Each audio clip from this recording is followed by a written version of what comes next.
Our challenger women, our challenger men have ticked their box. Our pro women up now. Laura Horvath. All down to business. Not a great Tour 1 in Indianapolis from her. She is looking to bounce back. And there are a ton of excellent runners in this group. Should be an exciting race. Athletes that, you know, from Jennifer Muir, that was in the Challenger division last time, fresh off of first appearance at the Games. You have Lucy Campbell, Amy Kringle. You have the Krieger training contingent, Uda Vor. A ton of excellent runners here that should add to the cat and mouse game that's going to take place. Our mass start gets underway for our pro women's division. 30 women in our pro division, 10 more from our challenger division. Things going to get a little bit tighter. Elbow room at a minimum. And Lucy Campbell and Amy Kringle, no surprise to see them. And it's Europe coming once again with the 4 UK ladies leading the charge. It's UK in first line is basically all women from UK. And placing is so important. I mean, it's just a big advantage to be in the middle, in the front row, because we saw some women being a bit outside and they needed to run a bit faster to go around it to be able to be in the lead again. Emma Lawson in there as well. And that pack has really tightened up, and I'm probably going to see this for a while. Yeah, a much tighter grouping than we saw in the Challenger division. I mean, there were a handful, 4 to 5 leaders that broke out almost immediately. A lot of accomplished runners here. You mentioned that entire UK contingent. You mix in Emily Rolfe, who's one of the best runners in the sport, best pure runners as well. Kringle looking very comfortable. This is workout number 1. It is called Pro 1 Mesa, and it is a 2-mile run, 3.2 kilometers, and a 20-minute cap that we really haven't needed from our challengers so far. Kringle looking very comfortable on the right in the purple shorts. Same for Emma Lawson. Look at that posture, really relaxed.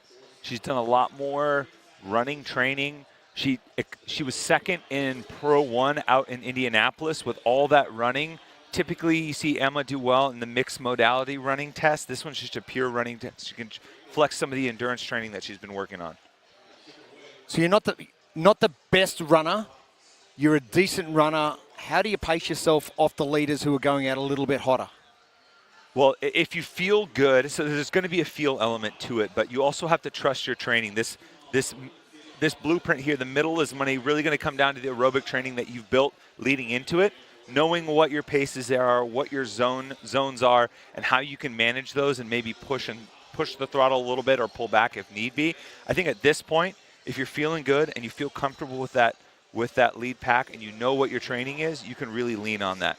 And again, you're going to have to be able to, with this grouping right now that we're seeing, really push the finish, because you're going to see some people really empty the tank and try to steal some points here. And, you know, I think there's enough accomplished women on the running side to do that. Fearless finish. We've seen it already in the 2 challenger divisions. This is going to be no different. Yeah. And sometimes when you struggle to pace yourself during a workout like this, you can try to find an athlete with a similar pace that you can hold, and just stick to that person and then race at the end with that person. And for these well aerobically trained athletes, you can let your heart rate be your guide, right? Like there is an element of feel to that, but if you look down and you see a higher heart rate than you expect, you know, especially with the temperatures, especially with, you know, being on the road in a different environment, it can be a clue for you. It's another data point to utilize. Emma Lawson doing a wonderful job keeping pace with Amy Kringle at the front, 4 minutes down, 20-minute cap. Emma Lawson, in fact, just taking a slight lead. Emily Rolfe, Lucy Campbell, your top 4.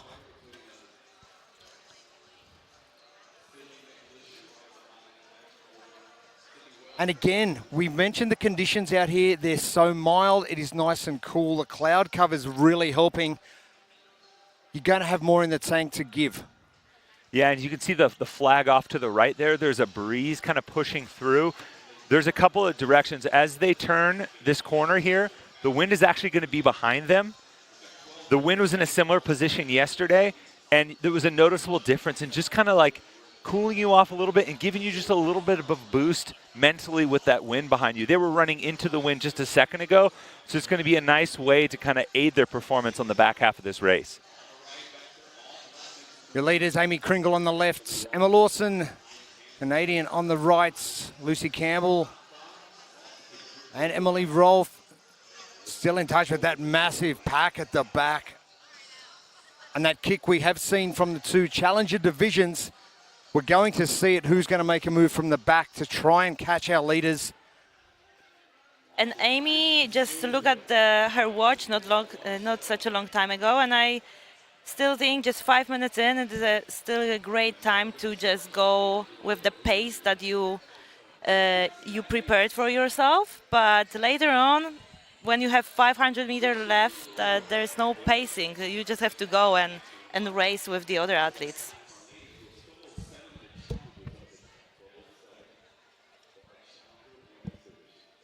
It's a long weekend. The first workout of tour stop number 2.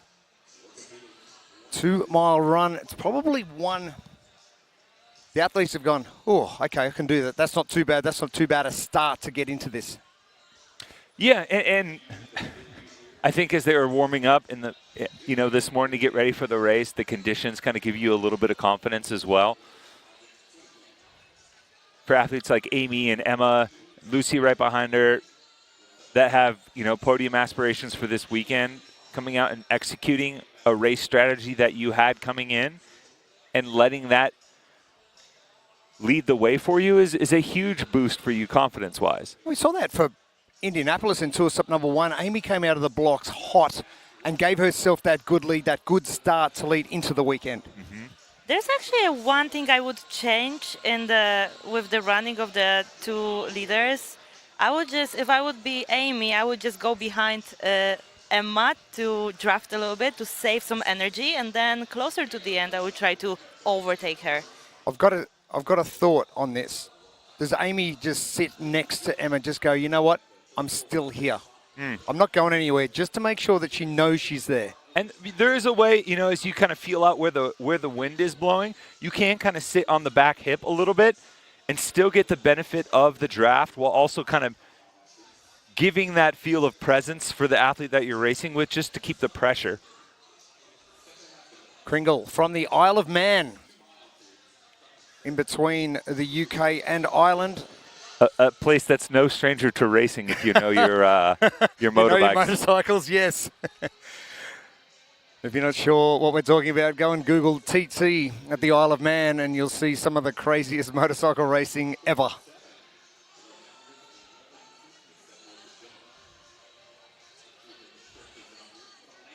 Do we think that Lucy gonna catch the leaders? She's not that far away, although... I think these two at the front are going to kick a little bit harder. I don't know if Lucy's got enough in the tank to make up that deficit. Maybe she's just holding back. Maddie Sturts, another Aussie. Sydney Wells in that pack as well with Emily Rolfe. They're in the pack right behind Lucy Campbell. Obviously, Lucy's in an interesting position trying to manage the leaders ahead of her, but she can't sleep on the pack that's right behind her because Emily Rolfe, an accomplished runner, Maddie Sturt, a sneaky good runner as well. Been doing a lot of training. Jen Muir as well in there, jumping into the pro division. Ella Wilkinson is there. The UK contingent is strong in this top 7.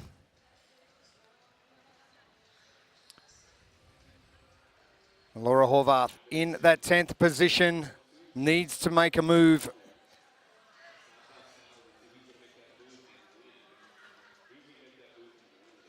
Kringle still battling with Lawson in the lead. Lucy Campbell about 30 25, 30 meters back. Tommy, you mentioned it with Emma Lawson's running pace and comfortable. Settled now with Amy Kringle just taking the lead. How does she respond to this?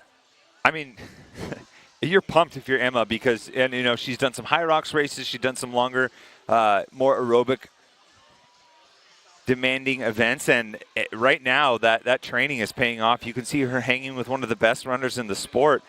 And even if you maybe slip up a little bit and don't get the win, it's a great way to start the weekend for someone, Emma, that's also been battling injuries throughout the calendar year.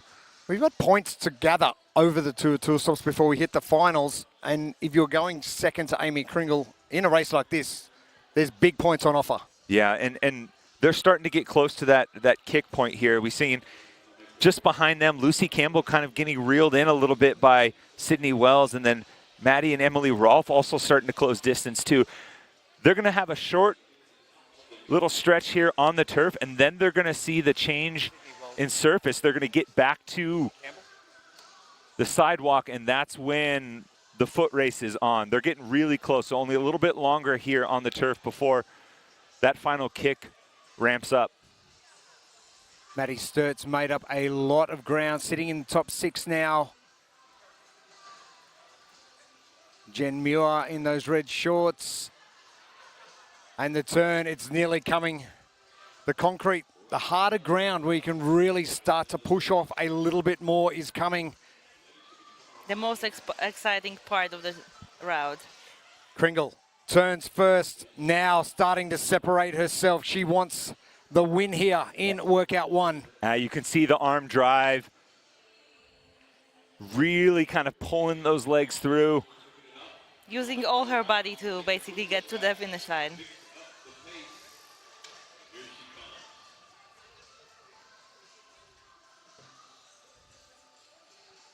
Kringle sitting in first, Lawson in second. The battle for third is going to be tight. And once they get to these black barriers that you see on the left and right side, they got about 60 meters left. So Kringle coming now, Lawson, the battle for third. The pack has now come together, and it is going to be a mad and look sprint. at Laura Horvath. Wow. 8 spots in the last little bits, but Kringle finishing up. Horvath is coming late, but can't get Emma Lawson. Sydney Wells is in. Lucy Campbell, Emily Rolfe. Solberg is in as well.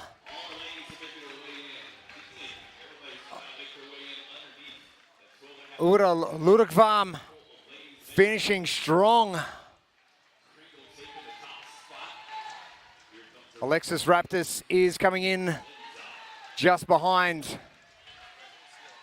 Menza, Brandon. Good run by Paige Semenza. And Raptors has really emptied the tank on that one. Wells is in. Vortham and Moe finishing up. Sturt will be next to finish. Oh, points coming. Important points as well. And this has been another very good time from our pro women. Oh, and I mean, we've talked about the importance of a kick there, and no one had a bigger kick than Laura Horvath right there, making up 8 spots from like not even the 3rd pack behind. She was like in the 4th pack of like 6 to 7 athletes, kind of laying in wait until that final 100 meters. If we think about what happened with Tour Stop 1, Laura Horvath obviously not getting the result she wanted. That is perfect positioning for her if he's sitting behind Emma Lawson and Amy Kringle for the... As our pro men, our top 30, get ready to go. And things starting to warm up just a touch. I'm getting warm. Oof, and I'm not even doing anything. You can see some of the cloud cover start to leave as the pro men get on the start line. Still don't think the heat's going to be enough of a factor to slow them down at all. If you think about who we've got coming up in our pro men's race, Ricky sitting there second in. Chandler, Travis, Noah, Yella, Colin as well. Austin Hatfield, our winner from Indianapolis. Don't forget, James Sprague is a great runner. Ricky, no doubt, will want to lead start to finish. And he is going out hot to the far left. Ooh. Oh, wow. I mean, look at the way the pack spread out here, going 8 to 10 wide before kind of narrowing down. A lot of guys had it in their head that, hey, I'm going to make a push here at the start. Roman Krenikov as well. Colin Bossard in there. Lucas in there as well. Roman making a move, trying to stay with Ricky. Looks like Yella Hosta on the inside, kind of taking a different line here. So, Gabby, when you're in a race like this, you know you're a good runner. You know you've performed well at this distance. Do you set a ridiculous pace and just try and separate yourself just to say, hey, I'm faster than you other gentlemen in this field, and just try and knock them off that way? No, it really depends on the distance. And I think with distance like this, obviously you don't want to be too far from the leading person, but also you don't want to be coming too hot, right? Because you want to have enough in the tank to be able to finish. Well, this section is really important for rhythm, cadence, breathing. This is where you establish the pace and all of those factors that you're going to carry into once you get on the turf here, because the bulk of this race is done on this turf, and you really got to make sure your cadence, your rhythm, your breathing, like I just said, is set by the time you get to this turf portion to set yourself up for success in the long term. Email Harris in that top 10. Don't sleep on Mr. Patrick Vellner either. He's in the pack. Wonder if he'll do something similar to Laura Horvath in the pro women's heat. Yeah, and I remember a conversation with Pat a few years back, and he was adamant, like, I'm a better runner than people give me credit for. The issue is in those early events where I kind of dig myself a hole, it's never the running element. It's the swimming, it's the other pieces that are coupled with it, yeah. When he puts the training in, he's a solid runner. He's a competent runner relative to the top in the sport. Ricky Garrard leading our pro heat 4 to a stop number 2. This is the Blueprints presented by Relight.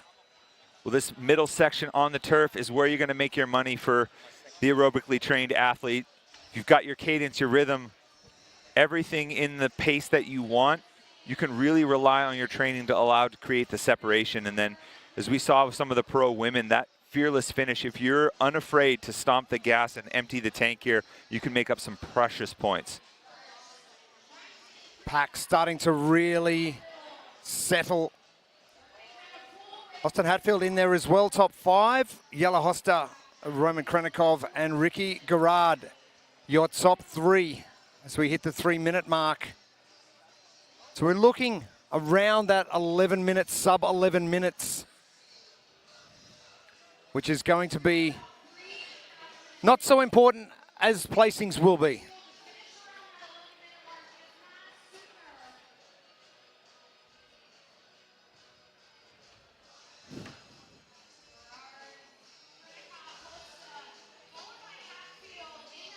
Luca looking very trim, losing a few kilos of late.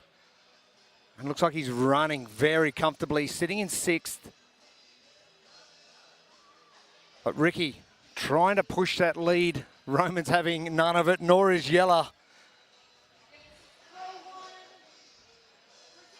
And it just seems as though the turf now a lot drier. Yeah, at least they have one advantage from now. And also, I would say they're going to get a really nice tan. always important.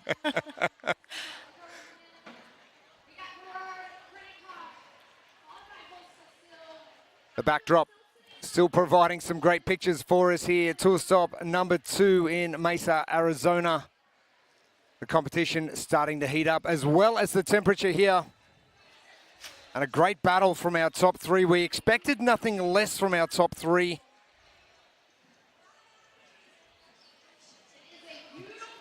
Don't be surprised to see the likes of Chandler Smith, Noah Olsen, Travis Mayer just be sitting in there. We could almost call it the Laura Horvath. Just a little bit of a sleeper and come through late. I'm getting a little bit of feedback on our program feed in my ears.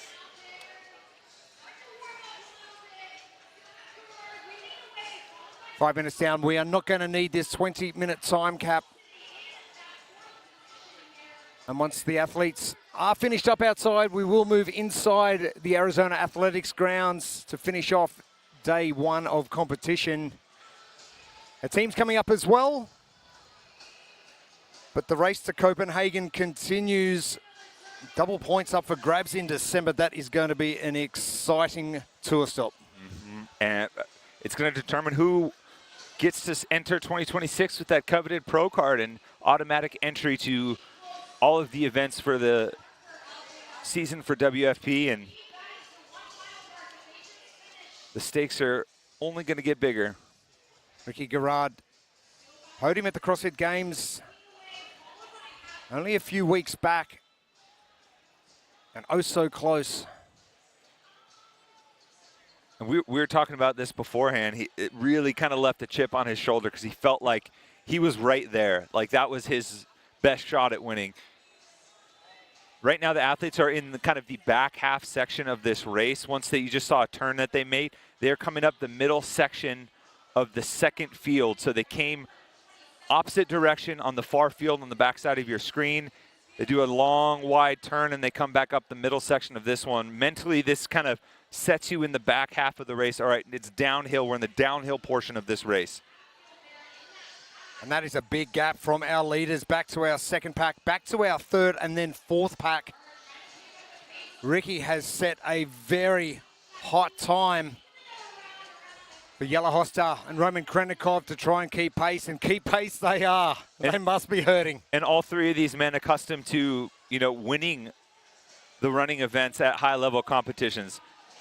Jelle won the cross-country 5K a few years back. Ricky Garrard had the fastest mile time for the men.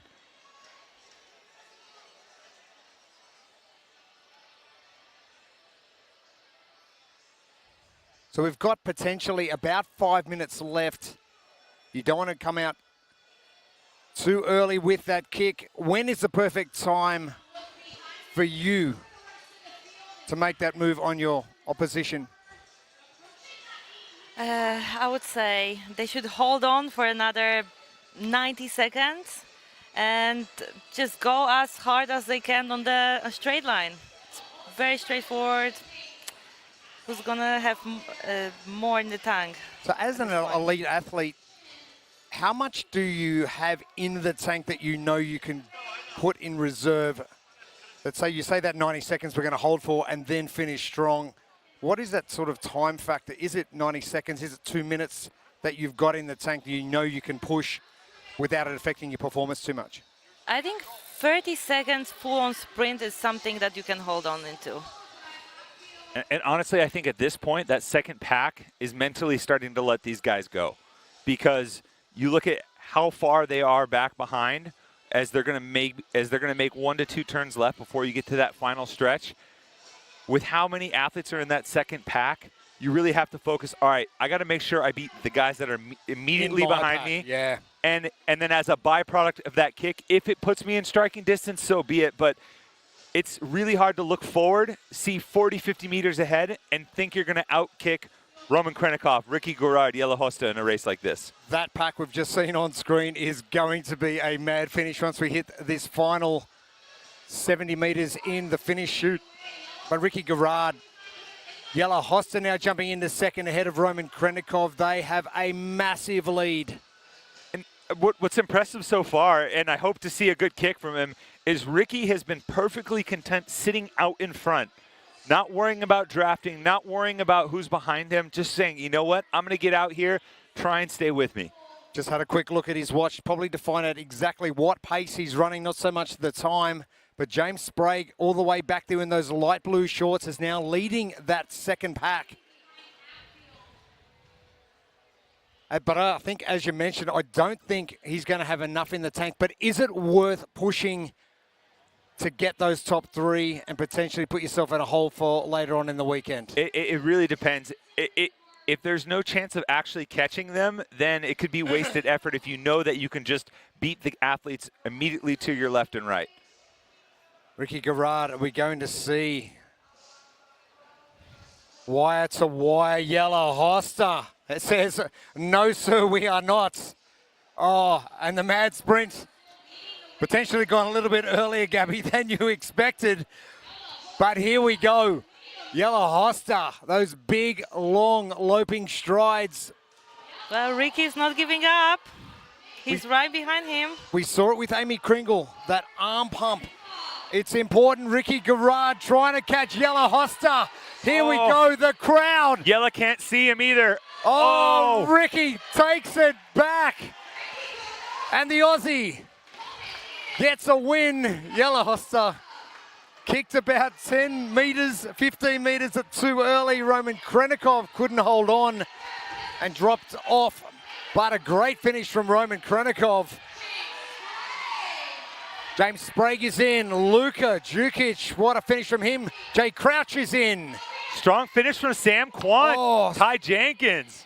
Woo! Austin Hatfield is in. Hopper and Vellner. Yeah. There we go. Chandler Smith is up next. Travis Mayer not too far behind. And the times are great. Kaiser gets in. Colin Bosshard dropped off a little from the start. Medeiros will be next to finish. And Yolakai. Absent of overall placing, I think that's a great run from Justin Medeiros. Farlow coming in to finish off. Jumping into the Pro Division from Challenger from tour stop number 1.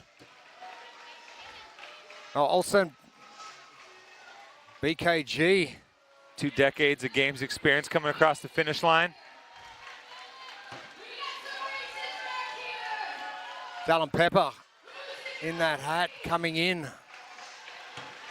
Oh, Guy Malheiros. Ooh, trying to get there. Tried to clip Tudor Magda at the line, but Tudor had just a little extra in the tank there. Well, Mertens is in. And quick, we haven't even hit 13 minutes yet. Danny Camacho coming in just after Victor Hoffer. Nick Matthew finishing his 2-mile race. And Jonakowski, congrats as he finishes up his race on his first child. He has really, really had himself a last week or so with the birth of his first child, making the trip back across. Baby and mama are both healthy. Thank you. Great to have you here. I'm excited to be here. Daniel Danny Brandon, Spiegel, San Florida, Diego, United USA. States. Olivia Kerstetter, Kansas City, United States. Annika Greer, Prince Edward Island, Canada. Linda Keesman, Amsterdam, the Netherlands. Hannah Black, Texas, United States. Jamie Simmons, Dunedin, New Zealand. Fisa Yaffe, Jacksonville, USA. Sydney McAlishan, Winnipeg, Canada. Manon Angonez, Chamonix, Belgium. Kyra Milligan, Nashville, United States of America.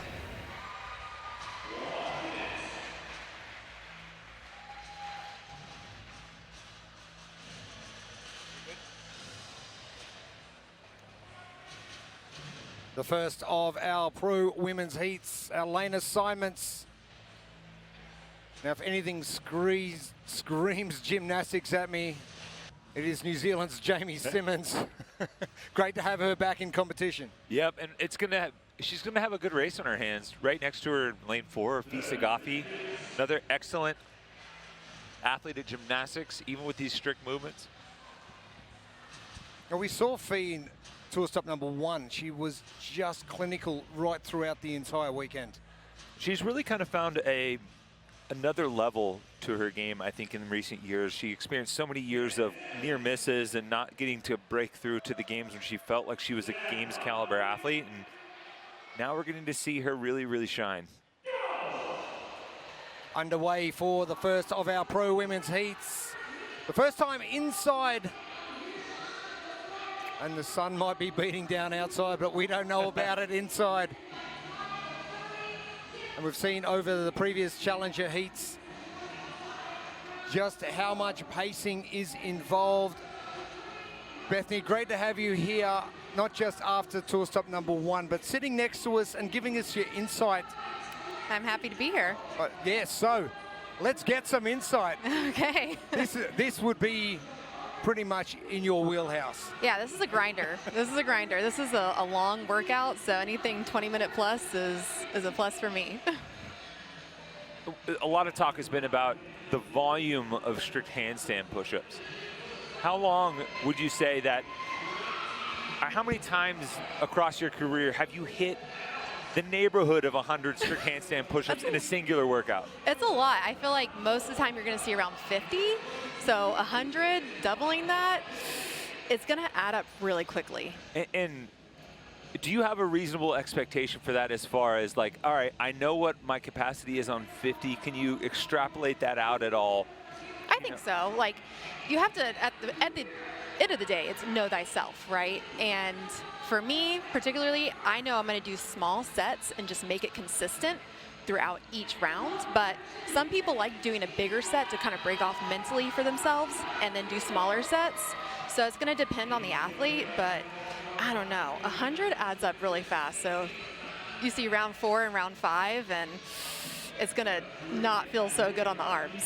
Yeah, as you just saw the blueprint for this event, I had 2 points in particular up there. Squat like it's hot, just thinking about there isn't a ton of leg fatigue in terms of interference. So trying to reduce the interference on the shoulders with that front rack position, get through those quickly because the weight's manageable.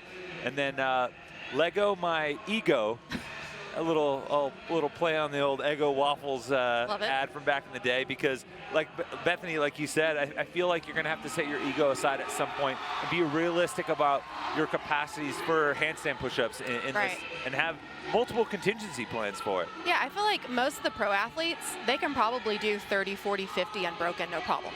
Wow. I've seen it. Yeah. I've seen it. Kyra Milligan, she's really good at them. So, but it's not about that. You have to set your ego aside and realize there's 100 reps, but you're also doing rope climbs and holding kettlebells in your arms for the kettlebell squats and doing burpee box jump overs. So everything's going to accumulate really quickly. And we're through that first round. We're seeing, Fisa Gaffi on the screen. Just beautiful technique, no problem. I mean, you would know too. You've been able to train by one of the best in the sport in strict handstand push-ups in Carrie Pierce. Miss Carrie Pierce, yes, she is phenomenal at them, and Fee's not right. I mean, she's right behind her. Really good at them. Has good technique. Has her feet together, which we love to see. Mm-hmm. They're not being as strict as I was watching the other heats with the legs, but at the end of the day, it's more pleasing to the eye when the legs are together and the body's in one straight line. So, and it's more efficient too. It's not going to hurt as bad over multiple reps. We were chatting about this a little bit before the event. As an athlete, how do you stay in your lane when you're next to someone like Carrie or an athlete that's proficient, and maybe this isn't a movement that's in your wheelhouse and you have to stare at someone just running by you? Yeah, you just have to focus. I think being where your feet are at is the most important thing.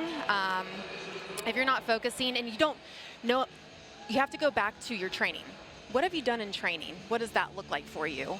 And if you're training with other girls, like I got to train next to Carrie Pierce, so I would know when I go to a competition and I'm going against her, I'm just gonna let her go and I'm gonna stay in my lane and do my reps, and then I'm gonna check the box because I did what's best for me. But there's no point catching her either, or keeping up with her, because she's so good. She's so good. And then you know that there's so many other workouts that could be more in your wheelhouse that you can catch points over in the other workouts. 4.5 minutes down This is the first of our 3 heats for our pro women. You got a bit of FOMO? You know, I've been asked that a couple of times, and I just know how much training it takes to get to this level and to compete and feel good when you're out there, and I'm just not there.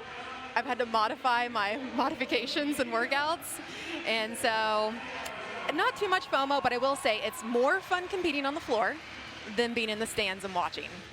I feel like it's more tiring. Yeah. I'm tired. I'm tired just sitting. I've been watching all these heats, and I'm like, I'm a little tired over here.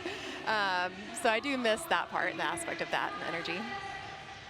Annika Greer continuing on with Fisa Garfi, Cara Milligan. All getting to work. Tallies to the right-hand side, indicating where our athletes are at. And it should be noted that right now the rep counter on the side is actually counting down. So as it approaches 0, you're approaching the finish line. So a little bit different. I actually prefer it like when you're on a rower, setting the distance. If you have to row 500 instead of counting up, I like seeing the number count down. Oh, big time. I wish they would do that more, you know, in competitions. Zero's a good thing to have in your mental capacity. Hey, I've got to get to 0, and then I'm done. Not get to a point where there's like triple or quadruple figures. The numbers just get bigger and bigger, and you're like, oh gosh. You do a marathon rower, then you got 5 figures. That's why you say 0 in and not, 500 in. We're already seeing Fee down to some doubles, which I knew that was going to happen for a lot of the girls. It's just, it's a lot on the arms. Like you're going from the handstand push-ups straight to kettlebells, and your arms are still on when you're squatting. You have to think about that. And then they're still on while you're doing burpee box jump overs, and of course they're on for the rope climb. So they're really not getting a break. Yeah, and it's interesting. We've seen a few athletes really go with the high and wide elbows instead of a little bit more forward elbow position. I think just trying to reduce a little bit of the fatigue and where that sits and rests on the upper trap area. And we're also seeing a lot of different techniques on the kettlebells I've seen in the other heats, where if you have the mobility, some people are putting it all the way on their back, which, I don't know, I was thinking about it. I was like, is that actually more efficient? Is your arm more on when you're doing it that way? I don't know, but I guess if you have the mobility for it. Fee getting underway, just over 100 reps remaining. 2 standout performers from Tour Stop 1, Fisa Garfi, Annika Greer. Continuing on, the battle for Copenhagen is coming, and points are a premium. Yeah, Fisa Garfi and Annika Greer, 2 of the top 3 women that weren't signed pros coming into today in terms of the race for Copenhagen. Fisa Garfi in first, Annika Greer ranked 3rd in that race. Also in a really good spot overall in terms of trying to set themselves up for a pro card, assuming they're able to replicate that position here.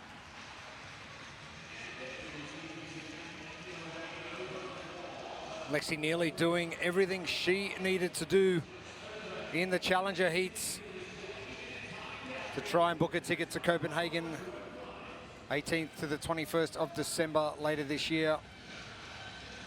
Double points up for grabs and pro cards up for grabs this season 2026. Yeah, and top 20 athletes after Copenhagen overall from the season will get their pro card.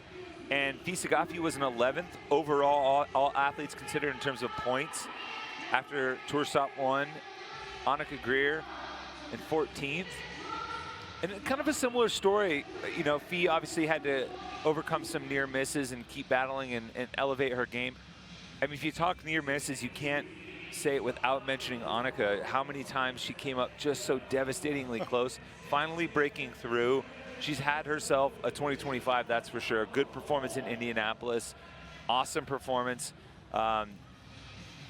in Albany, and realistically could have put herself up for an event win in the back squad. And I think just kind of riding the high, you catch a little bit of a tailwind and you just want to ride it out as best as possible.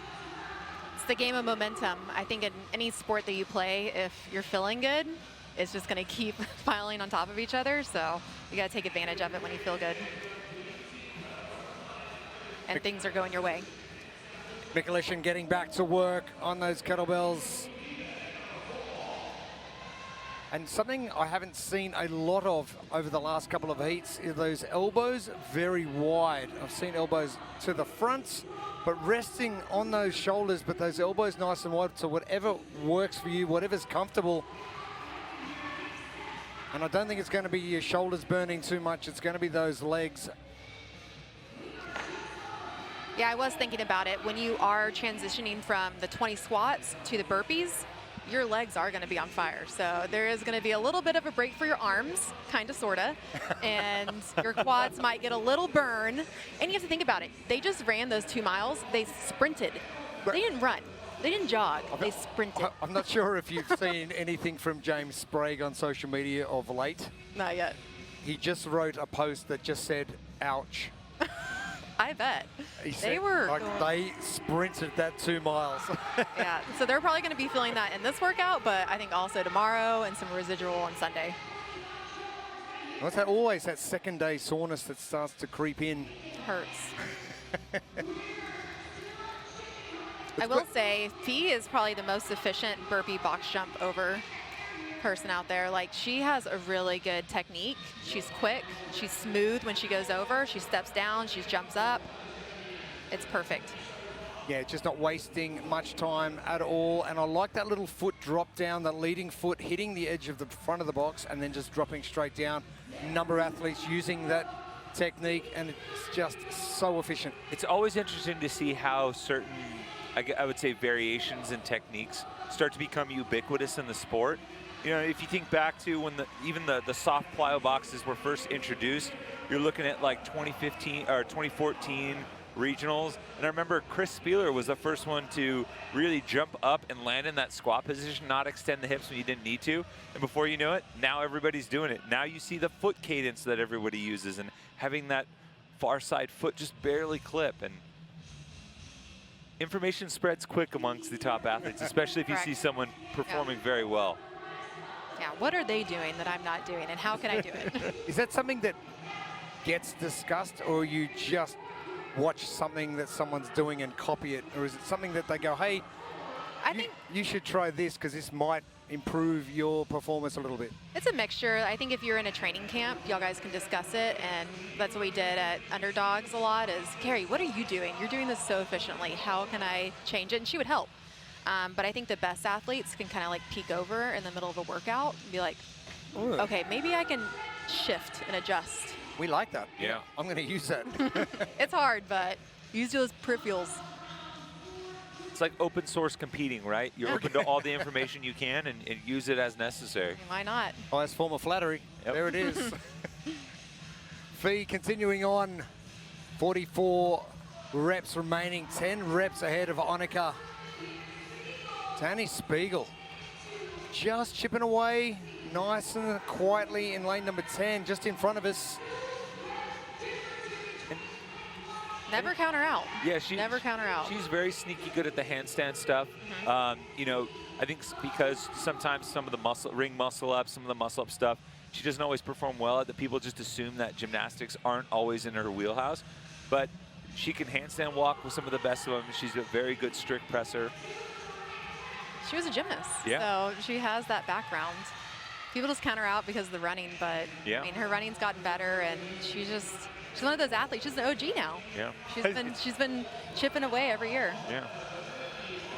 Final 2 reps for Fee Sagafi. In good position to book her ticket to Copenhagen for the final tour stop of the year.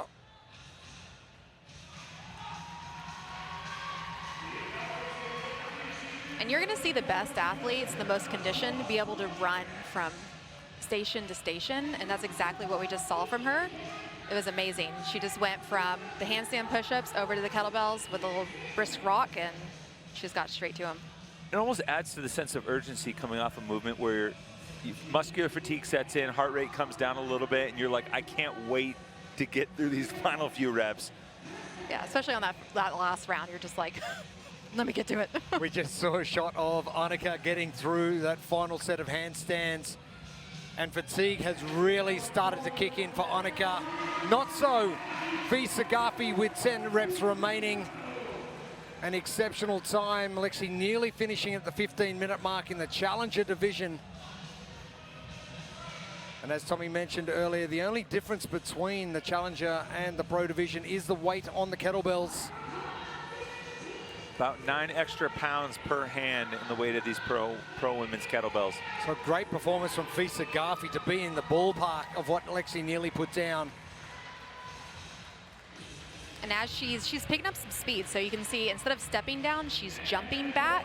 That's going to allow her to get through those reps even quicker because she's going against people in the next heats. Fisa Gafi, another exceptional performance. She doesn't even look tired. I know. A number of athletes that have come through today have just not looked tired. Chris Ibarra for the Challenger finished. Yep, that was all good. And some athletes have really struggled. Annika, the fatigue is real. Maybe that run catching up to her a little bit. The longer workouts too are a little bit tougher for her. So if you see a sprint workout, short workout, that's going to be more her jam. But she's doing great.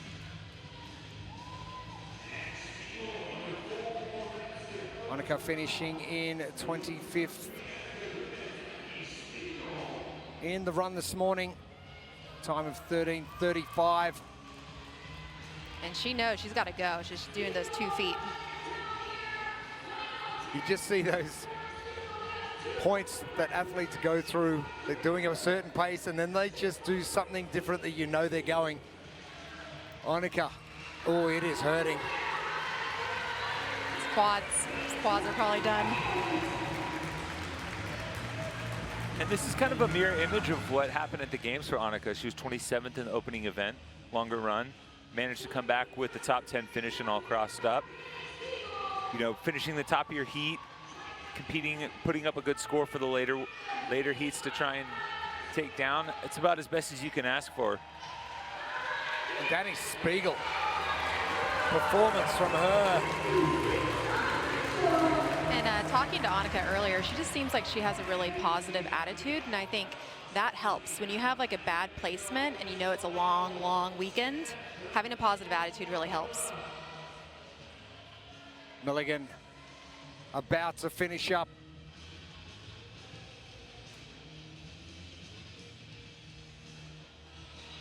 All our ladies coming through for their final round, getting that jump on, knowing they need to push the pace to get under that 20-minute time cap, which is looming fast.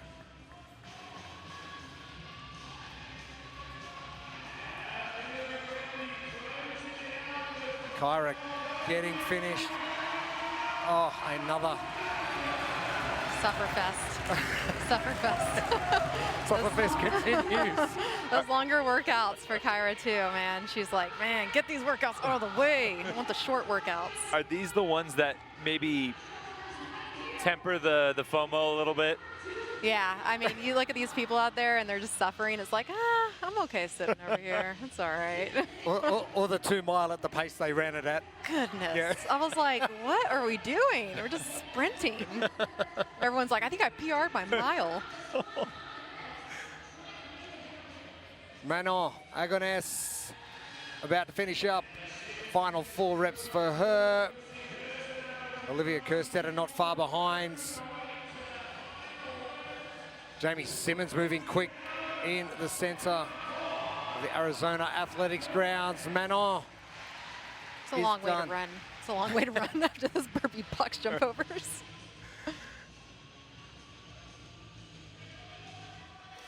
Kerstetter and Simmons battling. Looks like it will be Jamie Simmons. The sprint finish is going to separate them.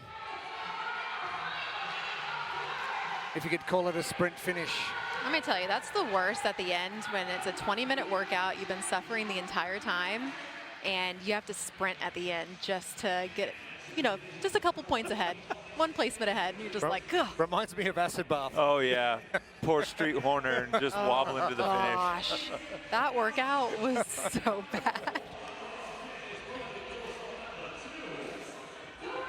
Stuff you don't want to see on your bingo card. acid No. bath pop-up ever. When we were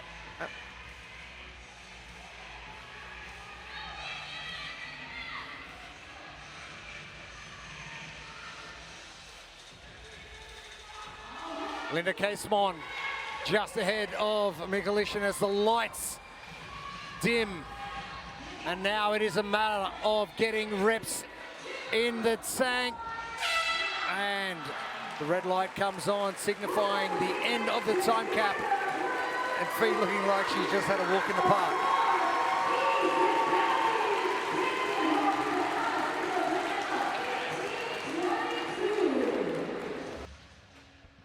Elena Carratalá, Villarreal, Spain. Vår Turmanmo, Oslo, Norway. Alexis Raptis, Michigan, United States. Paige Semenza, Pittston, United States. Lydia Fish, Wisconsin, United States of America. Jennifer Muir, Glasgow, Scotland. Ode Lundekvam, Oslo, Norway. Daniel Brandon, Florida, USA. Brooke Wells, Nashville, United States of America. Brooke.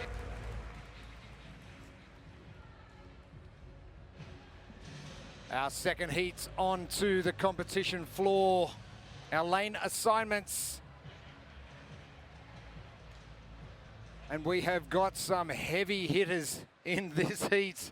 I cannot wait for this one. They are all chasing down that time from Fisa Gaffrey from heat number 1. Second place in tour stop number 1. Danielle Brandon. Paige Mensa, knowing she didn't perform to her best in tour stop 1, wants to back that up with a good performance here.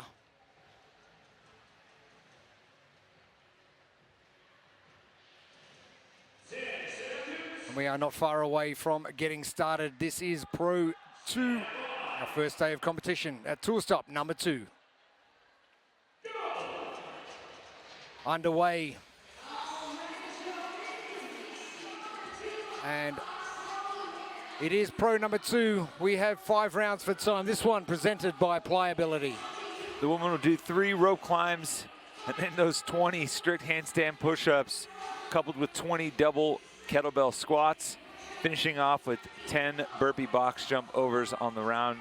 Women will have 44 pounds in each hand, the box height, 20 inches with a 20-minute time cap. And it is a grueling 20 minutes. And best strategy for Pro number 2. It is the blueprint, also presented by Pliability. This is all about interference management, and holding those kettlebells in that front rack position is only going to detract from the other shoulder pressing that you're going to have to do. So get through those squats quick, lean on one of the few leg movements here, and hopefully save some energy. And then you're going to have to put that ego aside, check it at the door at the front of this Arizona Athletic Grounds, because whatever your plan is on the handstand push-ups, you might have to adjust on the fly. And if you can't set the ego aside, it could mean disaster if you redline them. Yeah, we haven't seen 100 a lot in a workout, so I feel like mostly we see like 50, 60, so 100's a lot, and it's going to add up. So if they don't split it up right away, they're in for it at the end.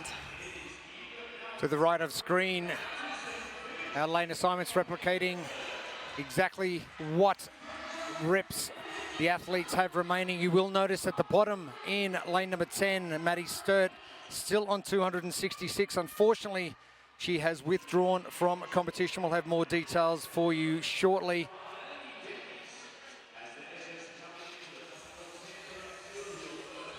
But Alexis Raptis off to a red-hot start and trying to get over that back injury that hampered her a little at the CrossFit Games. And we all know about back injuries, don't we, Beth? Oh, we do, we do. Did you like that segue? That was man. good. Thanks so much. I'm glad I have that label on my I can head. only say that because I've had back injuries for the last 15 years, so I know what it's all about. It's the worst. It really is. And you just have to manage it when it comes out. And there's not much that you can do when you are in pain, but she seems to be doing well. I think she had some good training between here and this tour, and so we'll see if it can hold up through some pretty heavy workouts as we get into the weekend. And much like you, Bethany, she was able to still put together a good competition weekend despite that. So she was 10th in Albany and has slowly been able to kind of get over that. I spoke with her and before this weekend, she said on the drive out, because they drove to Albany, she had to lay in the back of the truck the entire time because she couldn't sit upright. And what does she do? Go finish top 10. So still very capable even with that in the back of the mind. And when it comes to handstand push-ups, strict or kipping, that is a wheelhouse movement for her. Gymnastics background is primo for Alexis Raptis, battling it out for the lead with Danielle Brandon, who doesn't mind a handstand either, whether it's push-up or walking. Yeah, anything upside down, you know that she's going to be pretty efficient at. So she's showing right here that these are not giving her any headache. Lydia Fish in contention as well. It'll come down to the kettlebell squats and the burpee box jumps at the back ends for the first couple of rounds. 4 rounds, 4 and 5. It will be determined by those strict handstand push-ups. 20 required from each of our women. And I like how Danielle is breaking those up. Short, aggressive sets, short rest. I mean, if you know your CrossFit history, there is precedent for that. Way back in 2014 when we first saw strict handstand push-ups at that level for these athletes, there was 53 in total, which felt like a crazy amount of volume. Stacey Tovar most famously qualified for the games doing singles the entire way. And because everyone else didn't check their ego, she was able to keep that cadence the entire time and find success. And now that same concept applies here. Maybe a little bit different, maybe singles become 4s or 5s, but you can really game plan your way here to success, even if it's not the best movement for you. Just because you can doesn't mean you should. And most of these athletes can probably hit about 40, 50 in a row. I've seen it before with my own eyes, but it's 100. And there's so many other movements going on. We got the kettlebells, the burpees, and the rope climbs, so everything's going to add up. You sound like a parent or parent-to-be. That's a very, I'm getting ready over here. That's a very good lesson. I've been parenting myself the last 2 years, so. Transitioning already. Danielle Brandon just ahead of Alexis Raptis, 15th and 16th in the 2-mile run this morning. Lydia Fish in that top 3 as well, finishing 12th in 12:22 for the 2-miler. There were some electric times this morning, but Brandon dominating after 2 rounds and just took the box a little bit too far. That's going to cost her a couple of seconds. I don't think it's going to worry her too much. Yeah, I don't think so. I really liked her technique that she was doing on the burpee box jump overs. Instead of stepping down, she was actually jumping down, and that's going to save you a second per rep, which you can see right now it's paying to her advantage compared to, I think Alexis was stepping down her boxes. So hopefully she changes that as the rounds go on. And Lydia Fish very quietly working herself into the mix with this top group. And she was an athlete that didn't get the initial invite through qualification into this pro division, but due to some withdrawals and making it into the top end of the challenger division, she gets the backfill invite, and you know, she's got a new license on life because she can basically play with house money, knowing that she's moved up a division, earned a higher threshold of points, and can really kind of let it fly.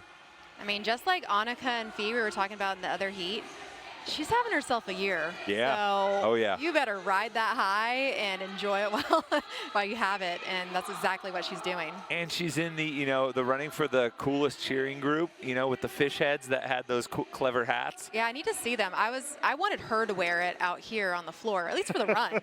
Oh, the run would have been epic. Oh man. Like Finding Nemo. Just where's Lydia? Oh, there she is. Yeah, exactly.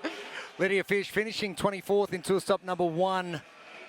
And in contention for a top 3 spot in our second of 3 heats for our pro women. Brandon continuing her dominance as Raptis gets through her 3rd set of strict handstand push-ups. And I think a technique difference on the handstand push-ups between Danielle and Alexis is Danielle's not really caring about her neck, and she is really slamming down on that mat. I prefer the Alexis way, a little tempo down, but it hurts. Yeah. You're gonna burn out your arms a little bit more, and Danielle's just kind of like, I'm gonna get up and down as quickly as possible and bounce and use my head. Yep. One thing I wanted to pick your brain on, Bethany, you mentioned like these athletes kind of riding the momentum wave. And one thing we hear about, especially with some of the younger athletes, is feelings of maybe imposter syndrome and not being able to capitalize on that moment because it all feels kind of surreal. You came onto the scene very quickly at the high end. I remember 2017, you came in a big way and made an impact pretty immediately. And was that something you ever experienced? Oh yes, I don't think I felt like I belonged until 2021 at West Coast Classic. I just felt like, I was like, I'm just here having a good time, and these girls are really good. And you find out too at these big competitions that the things that you're really good at, they're that much better at. Yeah. So it's hard to deal with.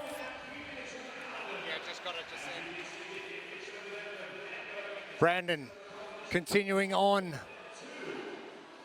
Brooke Wells moving into contention as well, taking a break on the kettlebells. The first time we've seen that from any athlete on the floor. Raptis is done. Lydia Fish chasing down Danielle Brandon as we get to that pointy end of Pro 2, where that fatigue is really going to start to kick in. Pointy end, I like that.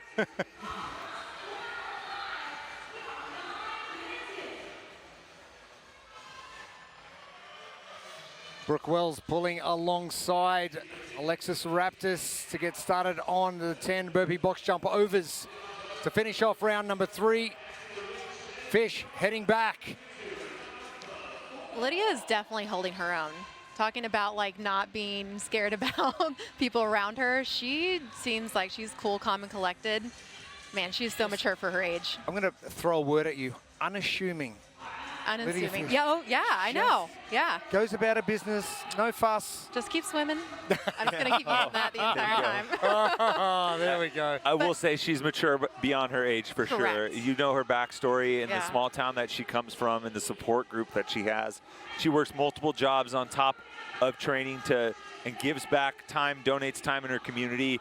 You know, has basically like paid her way to buy a house, and she's engaged and She's getting married next week. Getting married next week, and it's talk about a whirlwind circumstances of events, but she has been preparing for this for so long, and how regimented and disciplined she is. So she's clearly capitalizing it because she is ready for it. Danielle Brandon down to 4. Lydia Fish on the right of screen in all black, still waiting for that judge's hand to go in the air. Alexis Raptis with 1 rope climb remaining. But Brandon finishing her 4th round of handstands will move on to the kettlebells.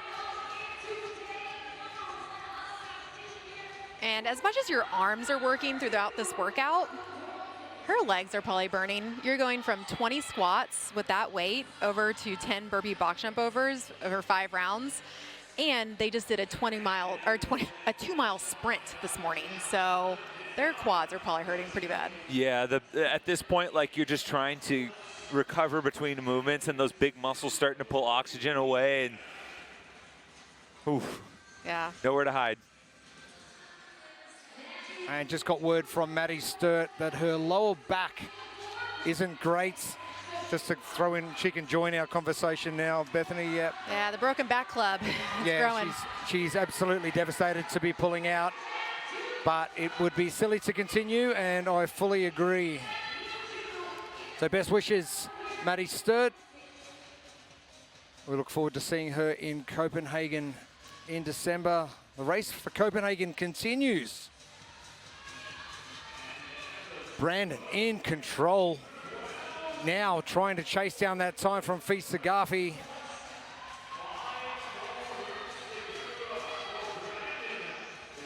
Lydia right behind her, so she's gonna do some work right here. We're gonna see how she does on these burpee box jump overs. Fisa Gafi coming in at 15:23 in heat number 1. It's doable. It's going to have to be quick. And Brooke Wells has pulled into 3rd. she just made a little bit of a push on that last set of handstand push-ups and was able to get ahead of Alexis Raptis. So keep in mind though, she is breaking her kettlebells. Yeah. A nice little charge from the veteran. She's smart. She knows her body. She knows what she can handle, and she knows that's going to work for her and keep her efficient throughout this whole five rounds and 20-minute workout. You know, she's announced that she stepped away from, you know, competing at the games and at the highest level of the sport, and, you know, a little bit of a swan song, and it's nice to see her still mixing it up. It's funny when people say they retire because they don't actually retire. We've seen that over and over again with so many other athletes. But we love to see them out there because they're the heart, the soul of the community, and I know the community loves to see her. And then you see people unretire. Yeah, correct. I was just kidding. I'm coming back. You never fully retire. You just fitness more casually. You just thought I was retiring. Brandon on her final set of strict handstand push-ups as Alexis Raptis. A no rep there from Danielle Brandon.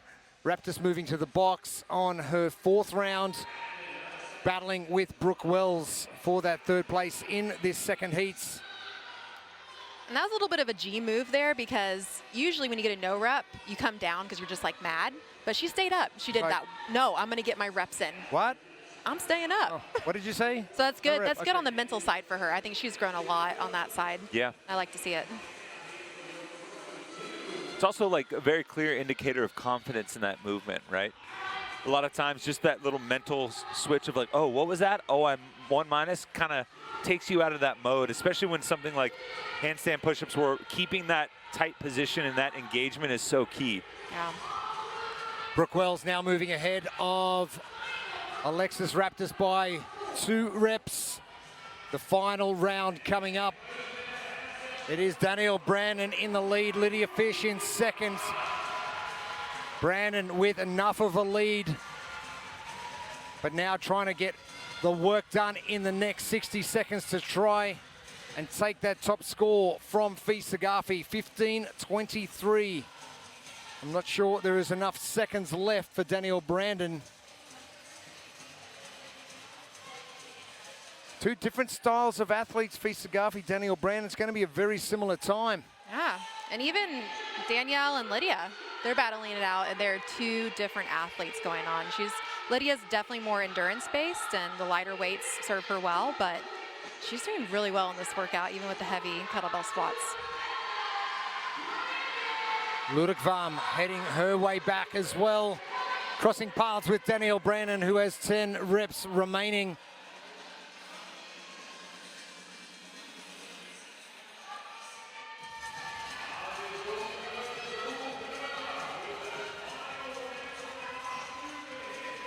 And a little bit of deja vu with Fee doing similar performance to close out Friday in Indianapolis, really setting herself up for a strong weekend, especially when you know that there's certain workouts coming for her that might not be in her wheelhouse. You have to maximize points when you can. And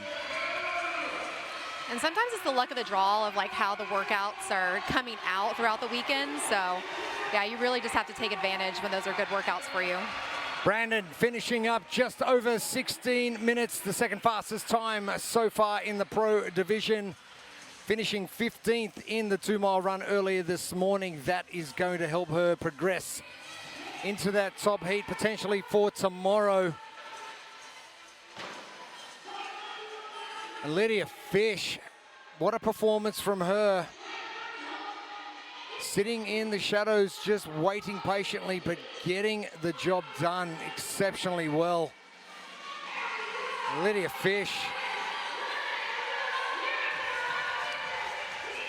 And you spoke about the leg fatigue before. You know exactly how much leg fatigue there is once they get down from that box from the last rep and they've got to run 20 meters. Yeah, it's actually a long way to go. It's kind of rude, to be honest. I'm like, who set this up? A rude distance. Brooke Wells finishing off her final 10. And there is a massive gap between Brooke Wells and Alexis Raptis now. Uda Ludwig jumping ahead of Raptis. Yeah, I think as much as like the upper body is probably fatigued, their lower body is probably going to be really sore tomorrow, and then Sunday it's going to have some DOMS, delayed onset muscle soreness for sure. A good push from Brooke Wells, and we're seeing a handful of athletes start to catch up to Alexis Raptis in fourth too. See, Alexis is a very specific position. You see that. Just a second, if we can get her on screen. She's got her chin tucked, holding a very specific position as far as the kettlebells are concerned. Especially with a back injury, you don't want to get too far flexion or extension in either direction. You can see her wearing the weight belt. Yeah, that's probably just an overall maybe better position for her back, but and she has the mobility and the flexibility in her arms to kind of hold it a little bit farther back than most people. Raptis finishing up, final 10 reps coming. Ludwig in the background moving to her kettlebells. Raptis, plenty of time to get these 10 done. But another heat to come. It's important she gets over the line quick. Yes, and Ludwig another one of those athletes in the top 3 as far as point standings for the race for Copenhagen. She was in between Fee and Annika, so trying to lead the way for this Krieger training program out of Norway and hopefully secure her spot in a little bit closer to home scenario in Copenhagen. I don't have to travel as long, man. They have some rough traveling, the Europeans, and the Australians too. I'm like, yep. Thank you. Y'all do, you really do. It's a long way to come. I was complaining about like going out to Indianapolis and Albany. I'm like, oh, this is so far. Alexis gets finished up. And you never are wondering about these athletes once they finish. They have emptied the tank every single time. Is that something that you work on consistently to be able to do that, then recover and back up and do it again? You have to. I think in training, if you're not pushing to your limits, then it's going to be really hard to, one, do it on the floor, and then two, be able to recover, to be able to do it again and again and again on the competition weekend. Interesting foot cadence from Ludwig. She's landing one-footed. It's a little bit of a dance. Yeah. If it works, though. Yeah. Ludwig with the sparkles in the hair today. We thought they'd come on day 3. They're here already. And the final couple of seconds of our second pro women's heats. Finishing up, Brandon on fire. And what a performance from Danielle Brandon. Now, is it a fact that if you win your heat or win an event at a competition, you don't hurt as much as everyone else? Correct. Yeah, I think it's definitely a fact. Facts are facts. Emma Thal, Växjö, Sweden.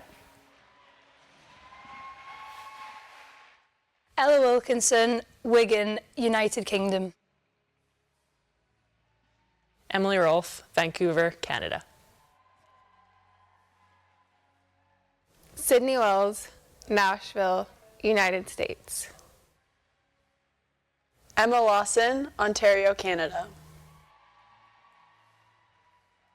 Amy Kringle, Isle of Man, UK. Laura Horvath, Budapest, Hungary. Lucy Campbell, Nottingham, UK. Andrea Solberg, Oslo, Norway. Ariel Owen, Texas, United States.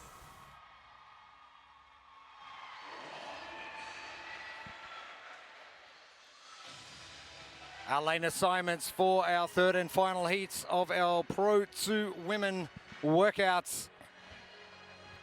Don't go any further than lanes 4, 5, and 6. What a performance we've seen this morning, Tommy. And it all started with that run. I mean, Laura Horvath in the final 200 meters overtook 8 women en route to a top 3 finish and a really strong start. And from the outset, the woman that kind of dared everyone to run with her was Amy Kringle. Her endurance background is well known. She's a great runner, and she backed it up, you know, out there on the field today.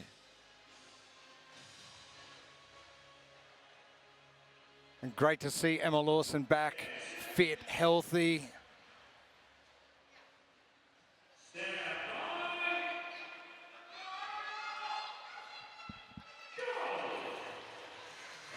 Our third and final heat underway.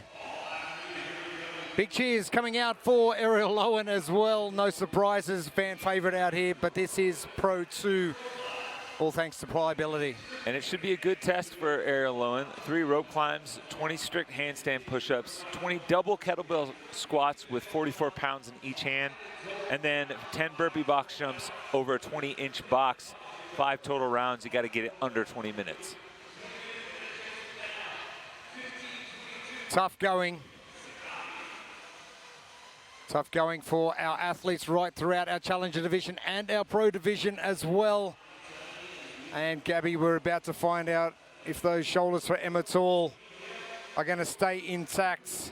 But firstly, let's get to the blueprint, all thanks to pliability. Yeah, with so much potential for interference on the shoulders, the movement like the kettlebell squats, get through them quick to reduce the shoulder fatigue, and then you can't have your ego here with the handstand push-ups, especially as fatigue sets in. You have to maybe adjust your strategy here, have multiple rep schemes in mind. Things a lot tighter in our third heats. And this will wrap things up for our Pro women.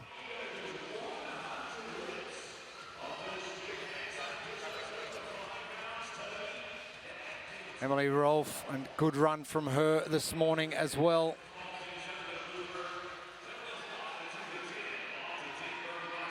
And what did I tell you guys? Emma Tall is in the lead in this workout. We're going to hear about this all weekend. Yeah, we're going to hear every single time, but deservedly so. It's great. It's great to see Emma out there and moving with purpose. Obviously, she had the shoulder issue in Indianapolis that kind of hampered her a bit, even with some tests that she traditionally excels at. So a good vote of confidence for her to come out and do well. But if you look at the entire 10 of the final heat here, Emma Tall, Andrea Solberg, we've got Lucy Campbell in there as well, Elke Wilkinson, Amy Kringle, Laura Horvath, splattered with Europeans who are excelling on the greatest stage. But look at Emma Lawson. Healthy Emma Lawson is a dangerous Emma. I mean, she was, one of the heir apparents as well, just a few short years ago when she finished second at the games. And, we forget how fleeting performance can be sometimes at the top. But Emma certainly not discouraged by some of the setbacks and working her way back right now. And it's good to see young athletes like that battle back. Andrea Solberg from Krieger Training, battling it out with Emma Lawson. Emma Tall, Ariel Lowen, Lucy Campbell, your top 5. Laura Horvath finishing off.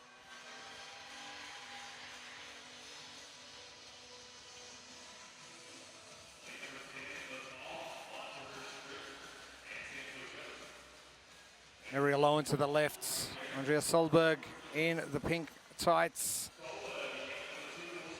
I like the way the strategy's playing out for these athletes. No doubt they would have been watching and going, okay, at what point are certain athletes fatiguing? What do I need to do? Yeah, and you even look at someone like Laura Horvath, who I think a lot of people had this circled as an important workout for her to really maximize what she's capable of. You've seen a lot of women get time capped, so you can kind of reset your expectation a little bit and focus on a much more reasonable goal, like getting under the cap and not necessarily trying to keep pace with the women around you. And you can maybe overshoot it a little bit and exceed expectations. So when you go into an entire event, do you break down each workout and go, I want to finish under the time cap regardless? Is that something that's a goal when you go into a competition? Not really. I mean, if I observe the previous hits and I realize that the time cap is being an issue, then I change my mind. But usually the time cap is not a limiting factor. It's just there to be, and I'm just trying to go as fast as I can. Is that like not an extra challenge to go, hey, I can see your time gap, but I'm going to beat it anyway? No, not really. Okay.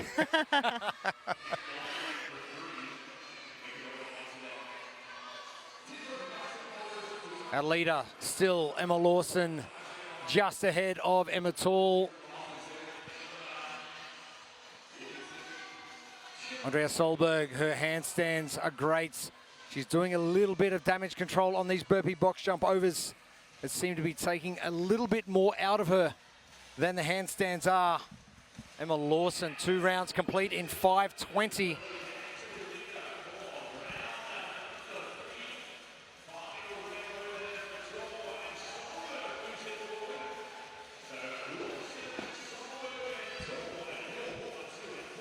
Krieger training team again have not disappointed us.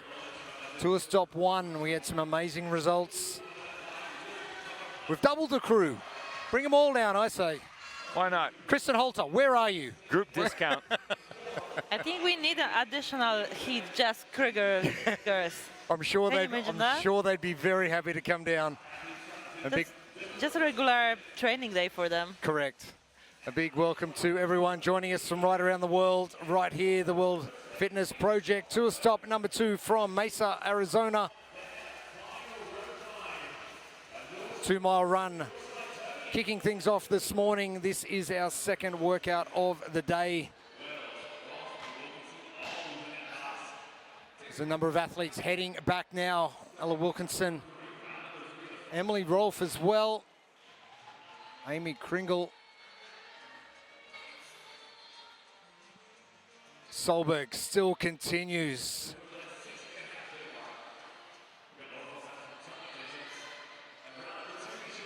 The pink tights to the far left of screen, trying to cut down that gap between herself and Emma Lawson. Emma Lawson sticking with 5s. You see Emma Tall choosing to rest on her knees there. She was doing that almost immediately. Round 2, chose to go for a bigger chunk and then just spend the time in between on her knees. A little bit different resting position. Emma Lawson. No, she's had a history of back issues as well. No belt to be seen, which is great news. Yeah. A lot of focused recovery time for her this season. And it's obviously paying dividends. And it looks like she's been not only focusing on physical recovery, but mental aspect as well. From what I saw, she was doing a lot of activities outside the gym. I follow her on Instagram. I was trying to get some ideas. Sneaky tips, eh? Exactly. So let's talk about mental capacity for a little bit. How much do you rely on mental capacity when you're going through, say, a 20-minute workout like this one? At this level, it's the main separating factor. I feel like all those girls are so fit, so what they have between their ears is the most important part. Lawson extending her lead now, 3 rounds completes at 8:30. This is a quick time. Fisa Garfi, 15:23.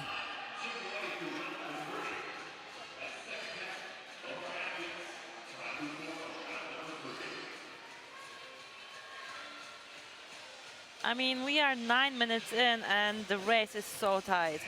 And just going rep by rep. And, you know, proof of that, Lucy Campbell moving into that fight for second with Emma Tall.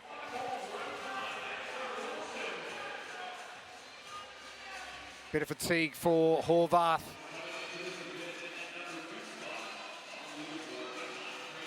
As we've spoken about before, you can have one relatively not great event in 7 and still do extremely well. Get to the point where 2 starts to kick in, that's when you start dropping down those rankings. Laura, knowing she had to come out of the gates hot this morning, did exactly what she needed to do.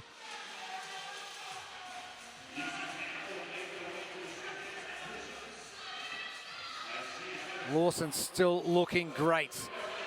And I think this is where some of the longer aerobic training that she has done this season is going to start to pay off. You know, handstand push-ups aside, as you're starting to get through the squats and burpee box jump overs and trying to minimize the compounding effect, she just looks more comfortable in the transitions and her movement overall.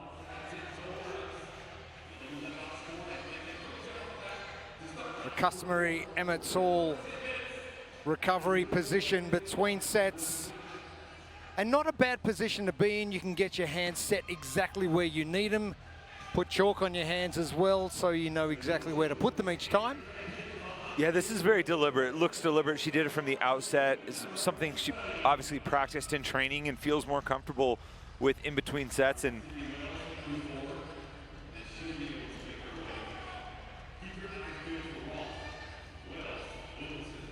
but right now she's starting to cede some ground, both Solberg and Campbell pushing into that second position battle. Lucy Campbell, as she approaches her kettlebells, keep an eye on her positioning. The one thing that she still struggles with coming back from that wrist injury is the front rack position. At the games, she had to do cleans one-handed within a modified position. That's still one of the things that in the back of your mind you're still thinking about in the bounce back, the miraculous bounce back, and the way she's done it from injury. It's a great battle for second. Solberg, Campbell, Tall. Bit of a gap back to Ariel Lowen and Emily Rolfe and Amy Kringle. Kringle, your leader, coming into pro number 2. Campbell now progressing well. Not sure what she thought she forgot just then. I think she might have just peeked at Solberg to see if she was right behind her. It was weird because she went over the wrong shoulder. Yeah. What have I forgotten? I just need to take myself to the burpee box jump overs and head back. And Okay, heading she back. might be a bit tired. It's round number 4. They did 2-mile run in the morning. They just They don't get relax, tired. relax. They don't get tired. Come on. Lawson back, starting her rope climbs. The battle for second continues with Solberg and Campbell. Emma Tall now 3 reps back. And the number of rope climbs is just an easy pace. You get to have a look and see what's happening around you for a split second. Tall looking like she is massively fatigued. Those burpee box jumps have really started to slow down.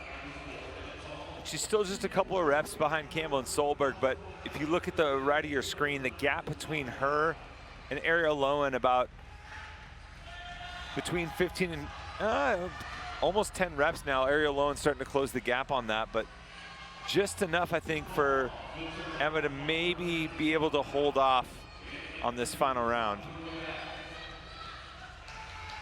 Lawson in command. She has got a massive lead. 15:23 is our time to beat from Fisa Gafi from Heat 1.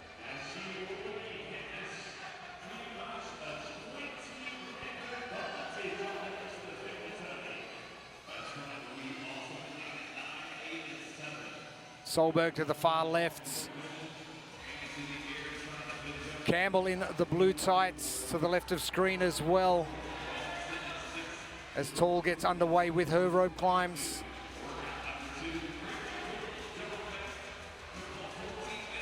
The way Emma's moving right now, she just got to the squats. She's got a good chance.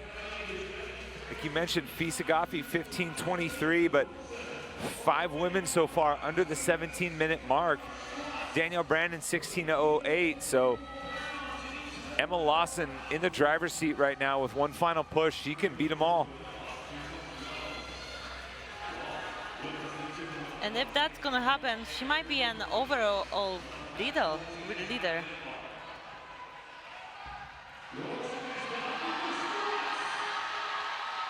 And Campbell is on the move. Emma Lawson with that second place finish from this morning. She will definitely move into the lead. 15:23, keep your eyes on that clock at the top right of screen. Oh, she's got this. In the bag, easy Emma Lawson.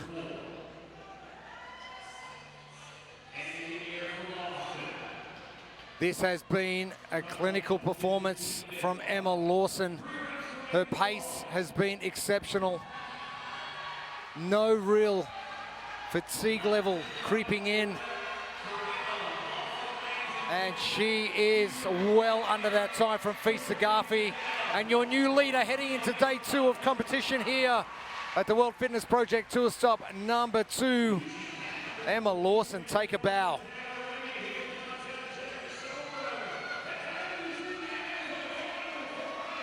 Fisa Garfi, second overall. What a result she needed for that race to Copenhagen. For it to hold that high from the first heat, just a tremendous effort from Fee, and another great effort from Lucy Campbell here. That's third best. That's ahead of Danielle Brandon as well. Solberg will finish ahead of Brandon. Important results. More Krieger magic. Emma Tall battling. Brandon good for 5th.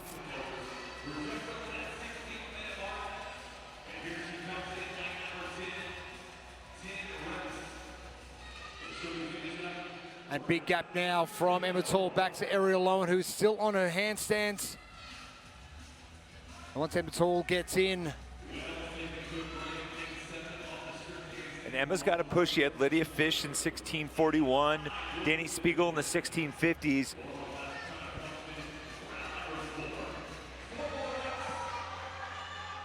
An opportunity to maybe clip just a few other athletes here as with closing seconds. Gabby, we spoke about it at the start of the day. No Alex Gazan in competition. The women's competition way open. Emma Tall finishing up. Way open, and my girls are not disappointing me. Looks like the UK girls are still crushing it.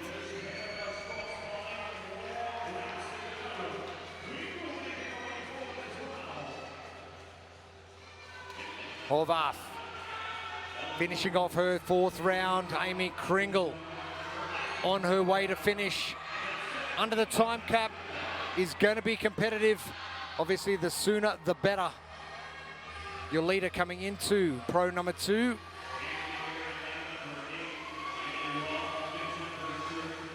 Ariel Lowen, far left of screen. Going through her Burpee buck jumps very quickly. Oh, she is moving. Ariel Lowen, fan fave, and she's done under 18 minutes as well. Kringle now making her way down.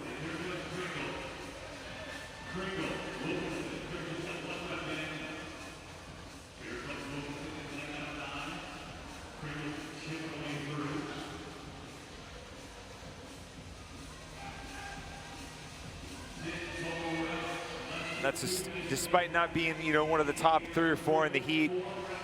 That's a good finish for Ariel Lowen. A lot of women that beat her on the run still out there on the floor. So still an opportunity for Ariel to move up within the top 10 going into tomorrow. She's just so consistent, everything she does. So steady. Kringle is done.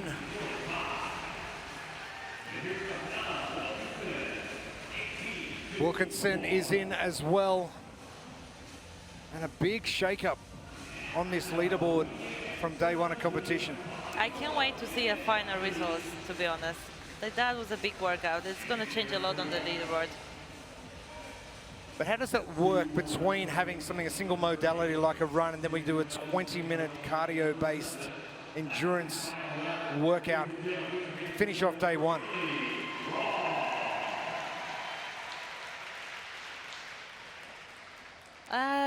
I wish we had 1 more mile, to be honest. Like, that was way too fast. It was great to see them racing. You want them to sprint 3 miles now instead of 2? Yes, they will handle it.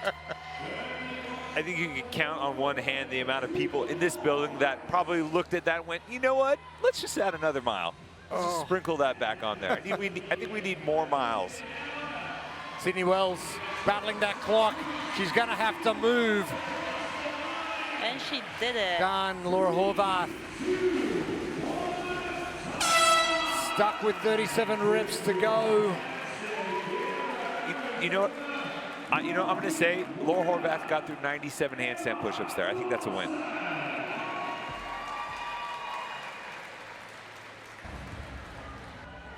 Jonne Koski, Naantali, Finland. Daniel Camacho, Pamplona, Spain. Mikko Lilleorg, Tallinn, Estonia. Nate Ackerman, Chicago, United States. Tudor Magda, Washington, United States. Dallin Pepper, Florida, United States. Guilherme Malheiros, Rio de Janeiro, Brazil. Colton Mertens, Iowa, United States. Victor Hofer, Münster, France. Nick Matthew, Minnesota, United States.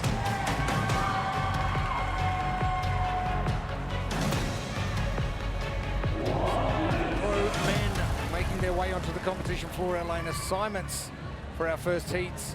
There are some heavy hitters in this one, and we're talking about range of movement. I'm not going to go any further than Mr. Colton Mertens. Well, you can't just chalk it up to that too. He's so strong, so fit. He's built, continued to improve across the board. Feels like each year he finds different areas of his game to build upon. And he's been motivated all season long by not being one of those pro card athletes. And, you know, he backed it up in Indianapolis by being the highest ranked non-signed pro. Dallin Pepper, some work to do. Don't forget about European Victor Hofer. He's gonna do really good on the handstand push-ups. He's a great gymnast. Underway for our first heats of our pro men. This is called Pro 2, 5 rounds, 4 time. We got 4 rope climbs for the men. Nice mix of strict handstand push-ups and double kettlebell squats in the middle, finishing with some burpee box jump overs. The men will have 60-pound kettlebells in each hand. You know what I love about this heat? The mixture of former teenage games athletes between Nate Ackerman, Guy Malheiros, Dallin Pepper, Tudor Magda. Tudor Magda just on screen and going through that short rep scheme that we'd spoken about earlier that some are potentially going to do. Tudor very strong upside down. Excellent on his hands. Excellent gymnast.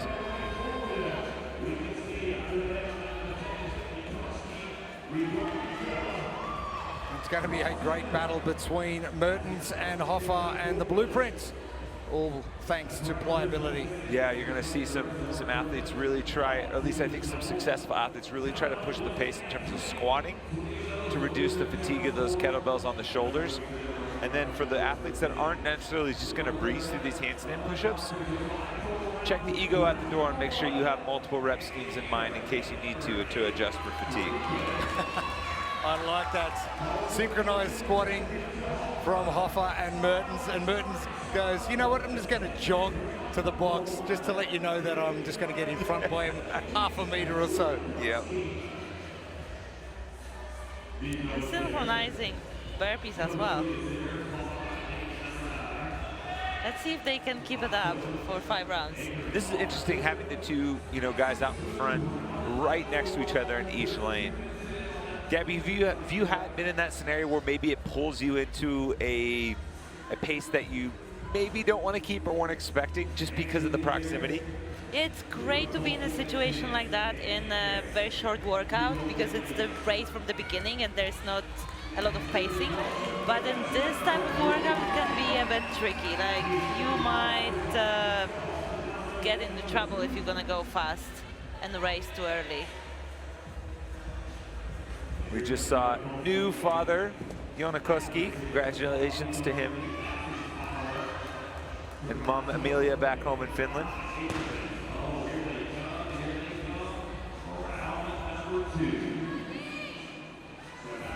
Always good to welcome new children into the world. It doesn't do anything for your sleeping patterns, and you know all about that one. Or your general fitness.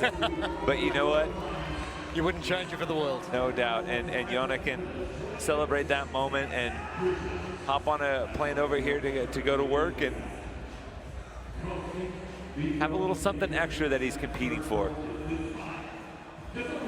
Oh, this is awesome. Mertens and Hoffa. It's like a little metronome. Ding, ding, ding, ding. It just doesn't look real.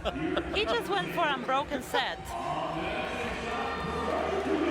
And then just chills out a little bit before he gets to the kettlebells. So casual. Right? Very casual. I got it. Not a big deal. I just did 20 unbroken. But I like the way that he's getting to that full extension and giving himself that split-second pause at the end of every squat. It's very clean movement, good movement, easy to judge.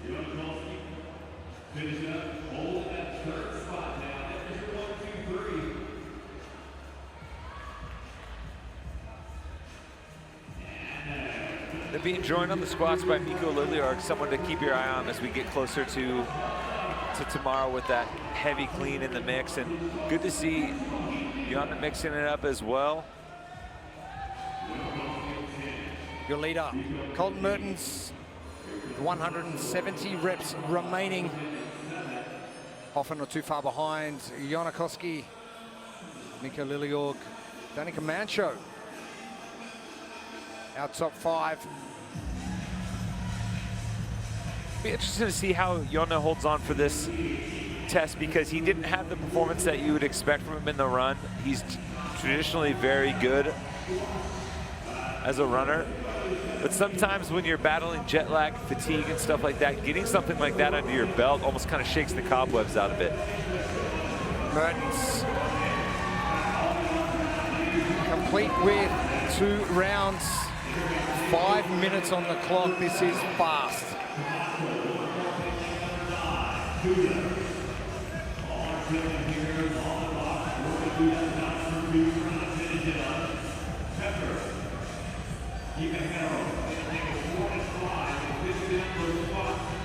A lot of athletes choosing to do the wide stance, drop down. Dallin Pepper with a little bit of work to do, coming to his 10 burpee box jump overs.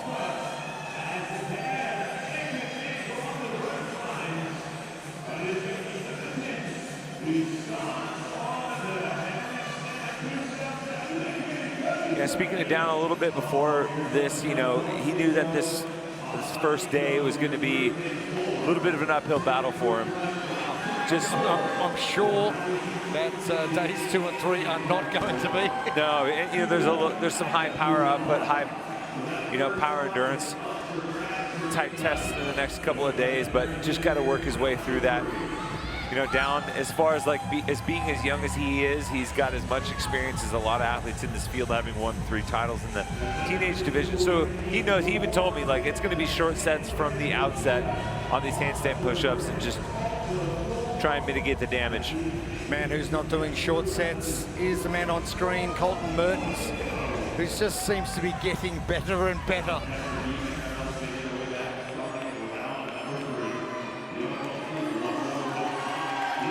You can see the rep counters on the side that not a lot separates Joona Koski in 3rd from Dallin Pepper, Danny Camacho, Guy Mayeros right there towards the back half of the heat. So the number to the left of your name could be a little bit deceiving here, because, you know, one slip up, maybe one athlete pushing a little bit too far could have a huge swing right now. But thinking about it, it's one break, and then you could change 6, 7 places. Yeah. Tudor, very straight body, handstands.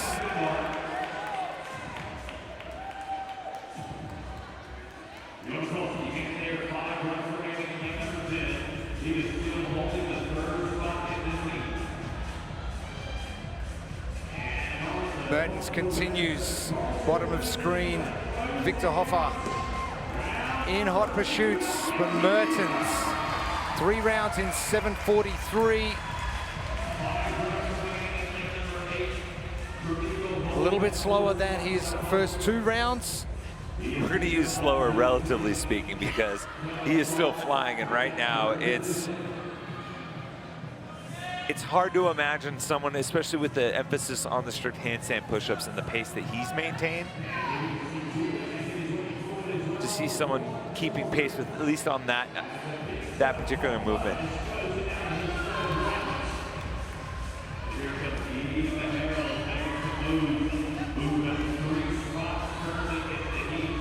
Dallin Pepper in lane 5, just taking a quick break, kicking back up to his handstands as Mertens progresses up and finishes off his 4th set of rope climbs.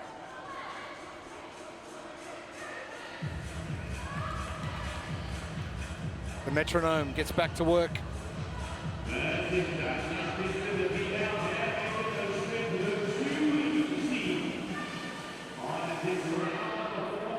He's going to be one of those athletes I think we'll see 5 unbroken sets of 20.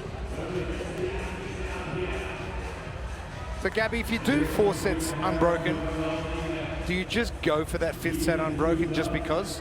Oh yeah, like then you can say I did whole workout unbroken, and then if you're gonna mess up at the last round, then like it's not impressive anymore, you know. Such high standards. Tough ground here this morning. And realistically, Colton has a sizable enough lead, and he's good enough at that movement that I think that he can play with that a little bit and really try to push it. I don't think there's any question he's going to try and go for it, and even if he comes up a couple of reps short, so be it. He can rest for 30 seconds and still be okay. Yeah, he'll be all right. And honestly, it's worth it right now. He sits at 25th after the run, trying to scratch and claw his way up the leaderboard. So it's good. It's important. And with 2 heats left remaining, there's an element of trying to put a score up there right now for the other guys in the back watching that almost feels impossible to get. You almost want them to be like, you know what, I'm not going to get that, I'm not going to worry about it. And then you've won before they've even taken the field. I know most athletes aren't like that, and they won't think that way. But Colton's skill set lends itself to some of these otherworldly performances that just no one else can touch. Koski breathing very heavy on his walk back to his final rounds.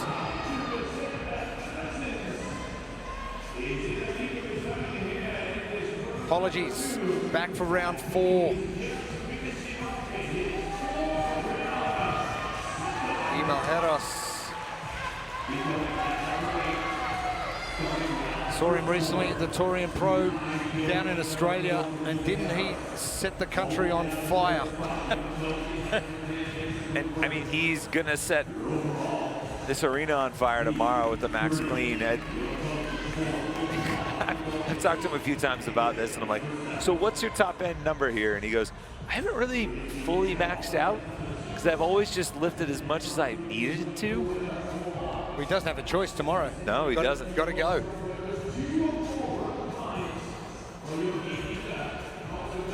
But another expected father. Something in the water. Mertens, 1 rope climb remains. Are we going to see 20 unbroken handstands? Casual walk again. Okay. 20 reps, let's go. Yeah, we're going for 20. Yeah, easy. Just like this is the rest time for him. Oh. Interesting. Paused. Come on. How often do you see people pause a strict handstand push-up at the bottom? Twice. And he's done it twice here. He's just going to go through and just say he did it unbroken. This is going to be a crazy fast time. That's just stubbornness. Incredible. That was it may, to the undiscerning eye, that may not look like much, like you're just resting, but for the people who train those movements and understand just how tough it is to do basically a dead stop strict handstand push-up, and to do multiple like that after 80 reps, really after 90 reps, you start doing that. That's incredible. There's no more momentum whatsoever. Dead stop, like you said. Mertens, 10 reps remaining. This is going to be an incredible time. Could be sub 14 if he can move fast enough.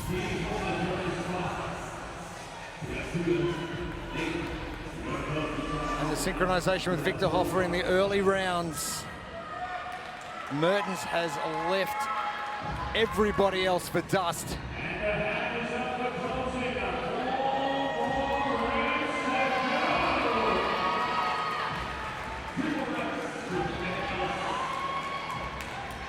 Mertens finishing in 25th from the 2-mile run earlier today. This is going to progress him up. Mertens, 13:45. What a crazy, exceptional performance from Colton Mertens. I still can get over those dead stop handstand push-ups. No one else is off the wall yet for their last handstand push-ups. He's at full 2 movements ahead of everyone else. Hoffer gets off. He is done with his 100.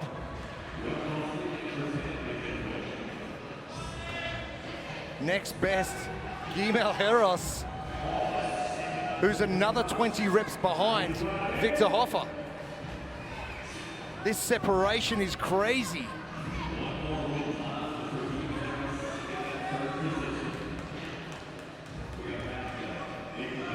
Can we just call the event win for him now?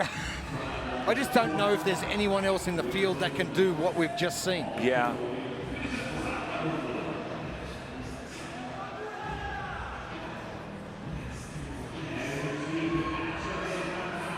Hoffer, not far away now. 10 reps remaining. And it has just ticked over 15 minutes. This is still a great time for Victor Hoffer.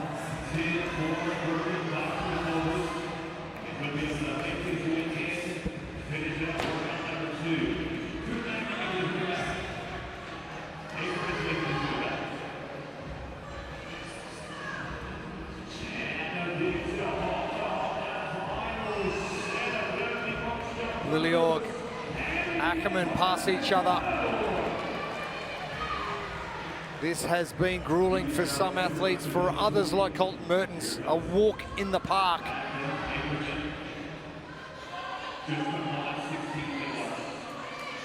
Hoffer getting to work now, the last couple.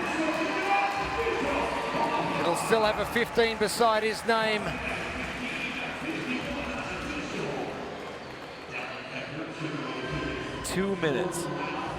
Over 2 minutes. Separate first and second. Great performance by Victor Hoffer as well.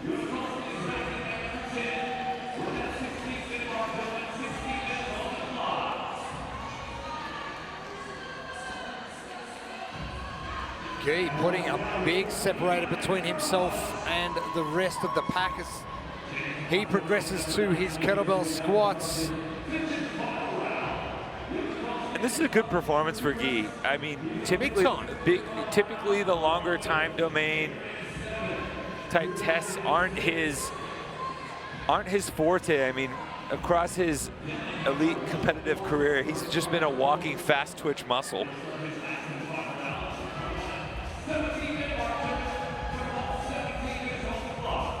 Dallin Pepper. Oh, the sweat is just pouring off him. He is working hard. Guy heads down. You've got to think, Guy finished 23rd in the 2-mile run. 30 seconds behind the winner. Not a lot of separation there. There's not at all. So not a bad run from Guy. And he looks like he's moving very well across that box.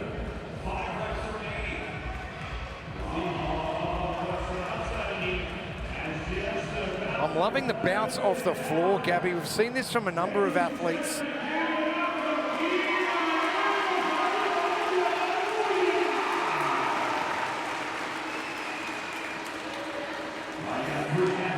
just sold out on the burpee box jumps.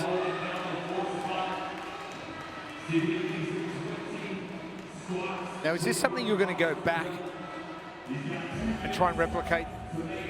Just throwing myself on the These workouts, and test yourself when you do get fully fit again and see where you sort of match up? Yeah, why not? Like, the times are there. It's gonna be very good to compare myself to what our athletes did here this weekend. Obviously, it's not gonna be the same doing this back at the gym and here, but still.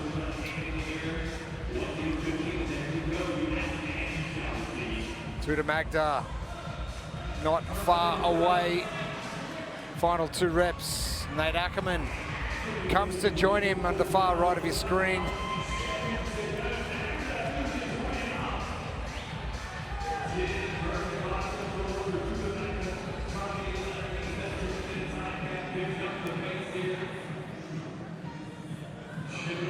Tudor's had a busy couple of months as well, but a very impressive couple of months. Yeah, strong performance in Albany. You know, he wasn't one of those athletes in the pro division in Indianapolis, but he maximized the potential in terms of winning and has set himself up nicely here. Final rep, to Magda.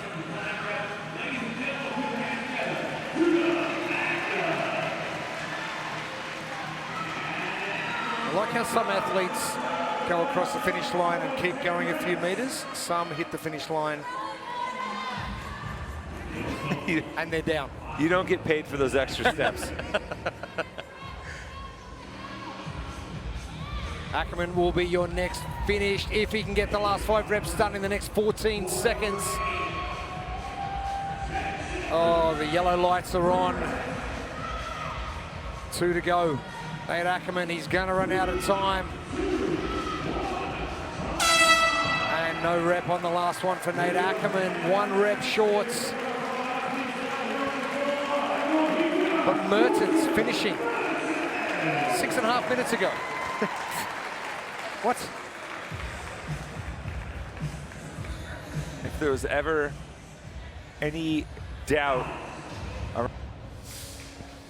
Björgvin Karl Guðmundsson, Hveragerði, Iceland. Jack Farlow, Waterloo, Canada. Justin Medeiros, Boise, United States. Julius Kieser, Leipzig, Germany. Chandler Smith, San Diego, United States of America. Pat Vellner, Chelsea, Canada. Travis Mayer, Georgia, United States. Colin Bossart, Bern, Switzerland. Aniol Gai, Faraut, Spain.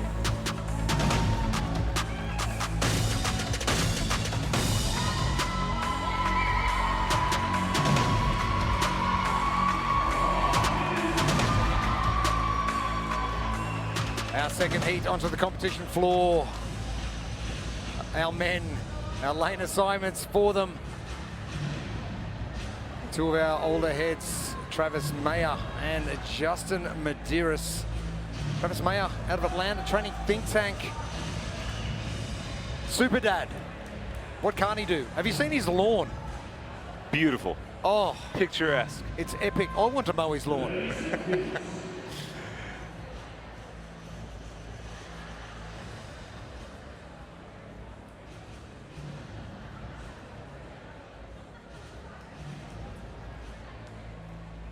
Justin Medeiros. Consistency over time.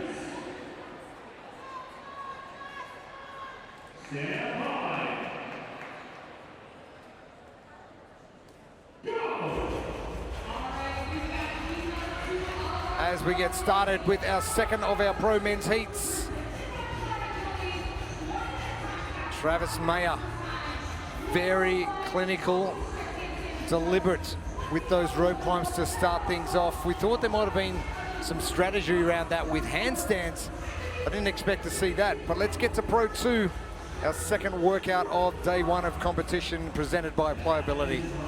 So these men will tackle 4 rope climbs, 20 strict handstand push-ups, 20 double kettlebell squats, 10 burpee box jump overs, and they're gonna rinse and repeat 5 total times and hopefully get under that cap of 20 minutes. And I can tell you right now that no one has gone out at the pace Colton Mertens has gone at, so I think that 13:45 is going to be safe, and I'm going to call it nice and early.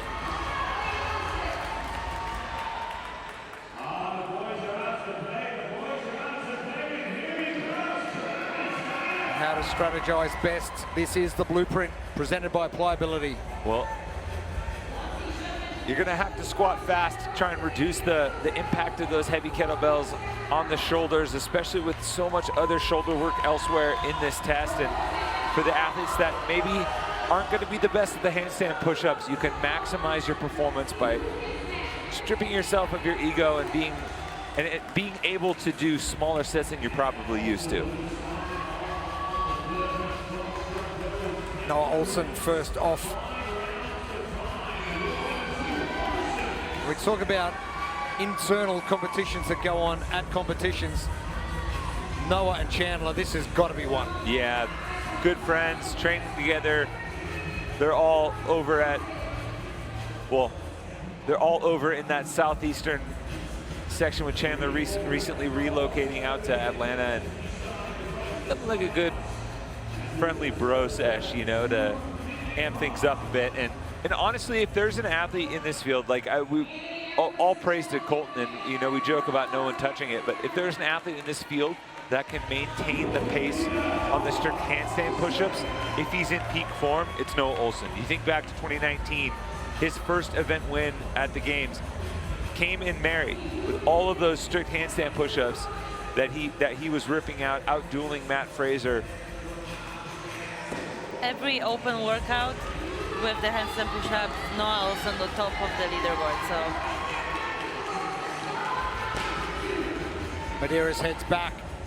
Olsen, 1 rope climb remaining on round number 2. But Noah also in that new dads group where he's right in that first month of fatherhood.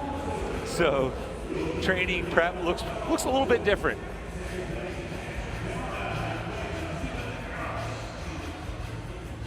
Olsen far left of screen.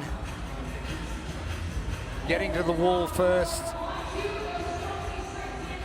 They're good, they're fast.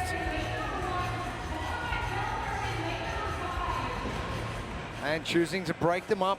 But they're not unbroken. He's going to be the only one that's going to do it. Yeah, and realistically trying to, you know, forecast a little bit. Noah takes a 3 to 4 second break there in between sets of 10, maybe a little bit more than that. So if that's the case, where do you make that up against someone like Colton Mertens in the rest of this test? You just got to know rep as well, which has cost him about 5 seconds. But still well in control of heat number 2.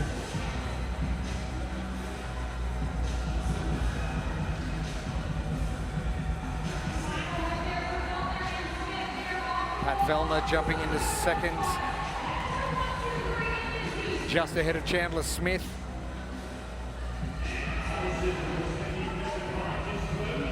I'm loving what Pat Vellner's doing, left of screen, that extension at the top, split second rest.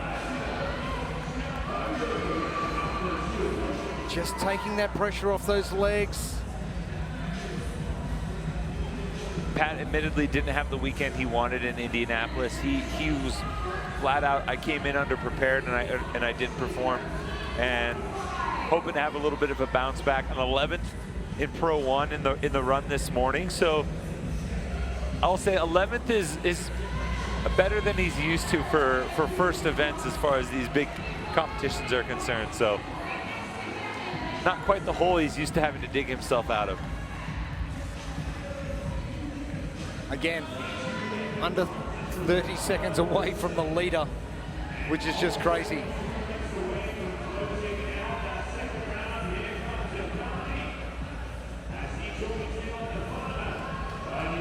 Pat Vellner, one of those athletes that you don't want to sleep on ever. Olsen, top of screen, heading back now. Now Pat Vellner's only 2 reps behind, now 1 rep down.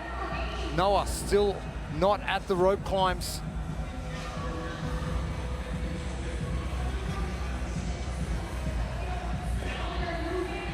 Look for Pat to progress a little bit faster throughout the rope climbs and the handstands as the rounds tick by.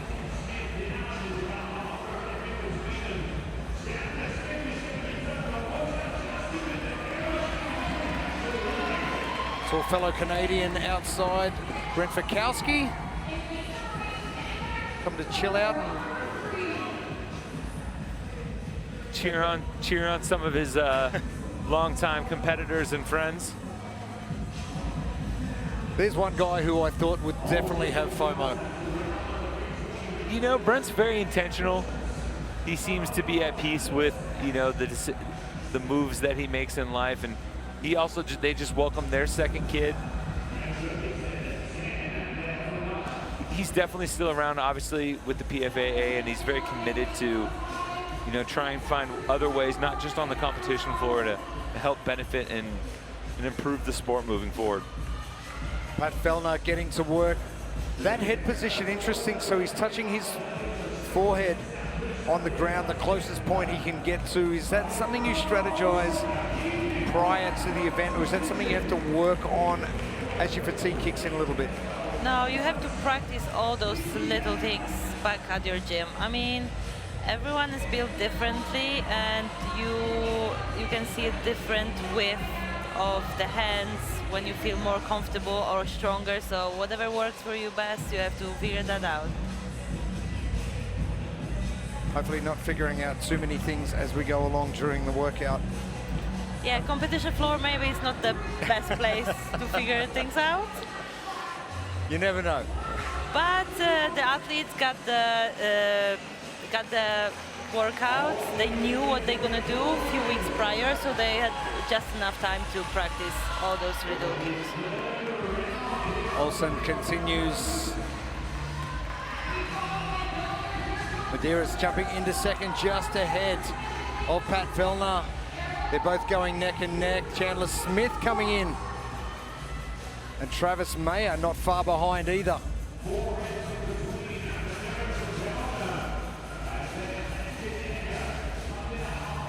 Throw another internal battle into the Chandler Smith, Noah Olsen battle. There's Travis Mayer. And Medeiros looking really good on these squats.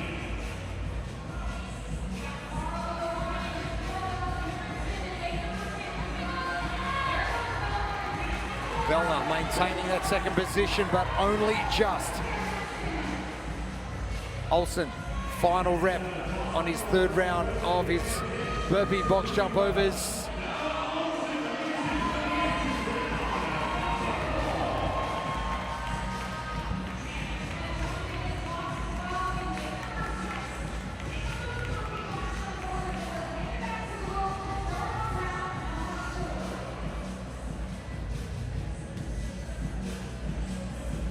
Lot of grizzled vets here, Jeremy. No rookies. No. Well, only in the booth. Only in the booth.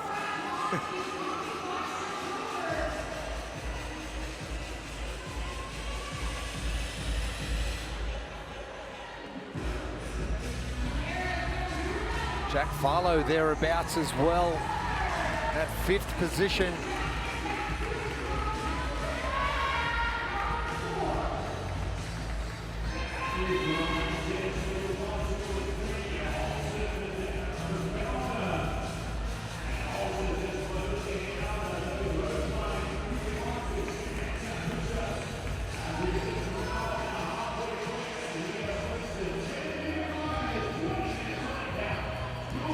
Olsen continues his handstands. 13:45, the time from Colton Mertens.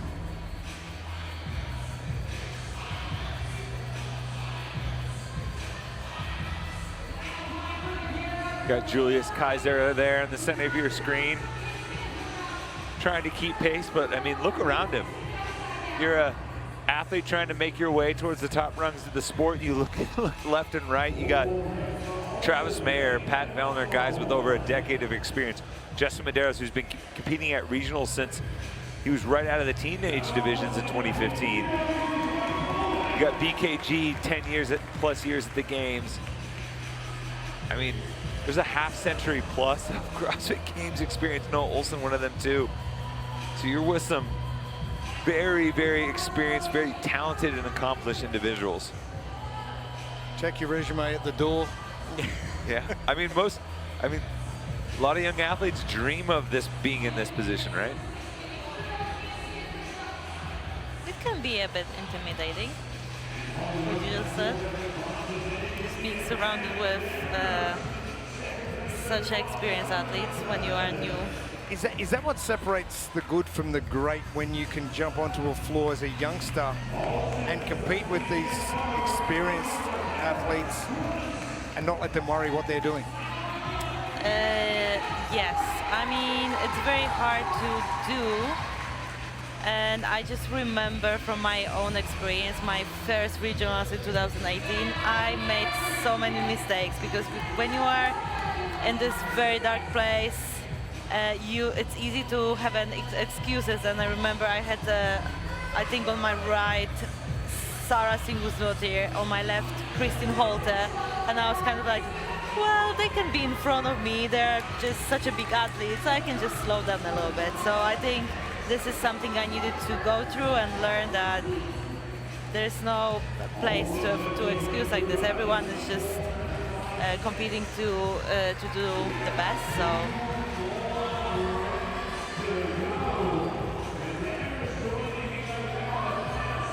Medeiros moving into second, Smith into third. Farlow into fourth now, and Vellner dropping back to fifth. As Olsen at the top of the screen, finishing off that fourth round, one to come. Colton Mertens finishes in 1 minute. No time for Noah to saunter his way back. Justin has slowly been starting to reel him in. I mean, Medeiros reeled in Vellner. And Jack Farlow, wow. Farlow and Chandler both kind of finding another gear here. Chandler was out early with the top group, kind of faded back to the middle, maybe kind of recollected himself, reassessed, and is now starting to push. Talk about other gears with Jack Farlow. Tour stop number 1.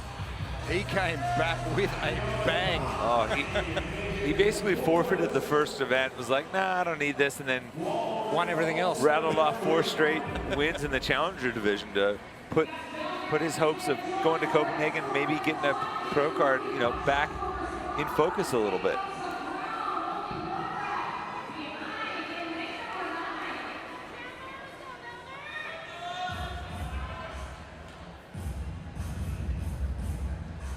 Six minutes remaining. Farlow 1 remaining. Vellner done. Smith done. There's going to be a tight battle between these three to finish off. Tommy, as you mentioned, the Medeiros-Olsen battle continues, both resting on their handstands.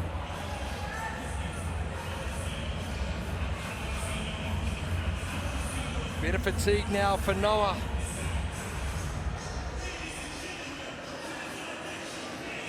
Noah really fighting through those last couple reps. Medeiros able to kind of have a faster cycle rate, still looking good in the turnover between reps.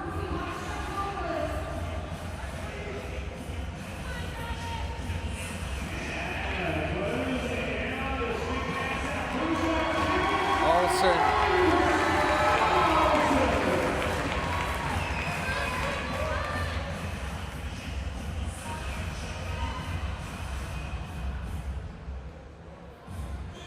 Noah Olsen's pace has been pretty good in this second heat. And he'll probably finish about 2 minutes back from Colton Mertens' heat 1 time. Remember, he has a chance if he pushes to try and catch Victor Hoffer's second best time. 15:53. I just don't think he's going to have enough time.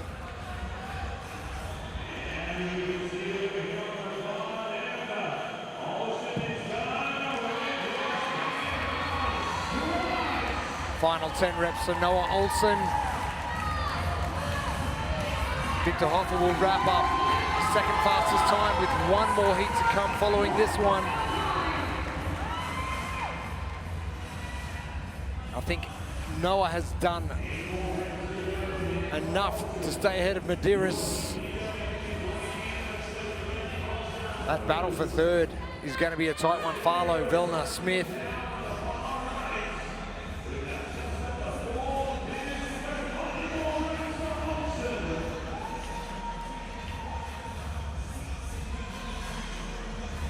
Yeah, three athletes within about 3 reps of each other. Farlow, Smith, and Vellner. Even a couple reps back to Travis Mayer. Just the fight to get off of the wall first. Noah Olsen, 16:32.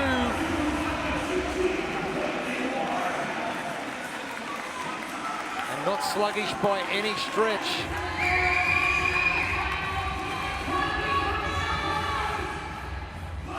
Medeiros for 5.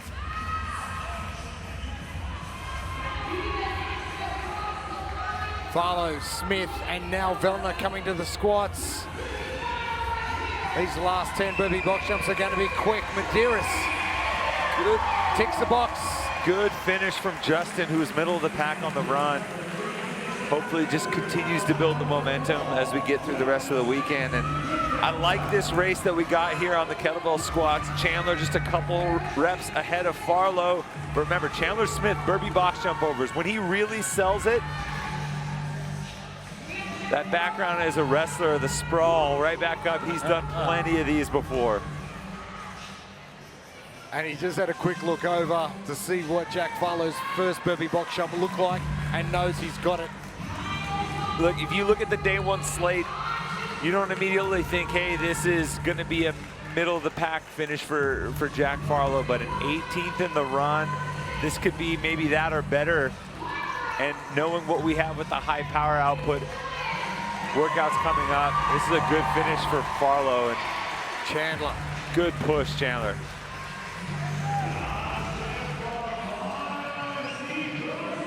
Farlow getting finished up just a few seconds back. Vellner, plenty of catch up on those 10 burpee box jump overs.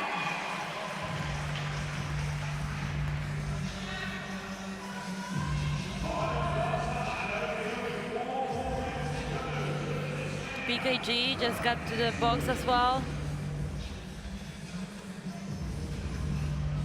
Good battle here between Anyola Kai, Colin Bossard, BKG, Travis Mayer. Bossard's going to win that race.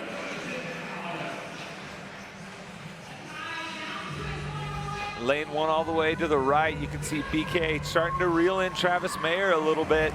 He might get him. Anyola done, 18:55. BKG. Sneak in front of Travis. And Mayer is ramping hard. I don't, no. Fatigue from that run this morning.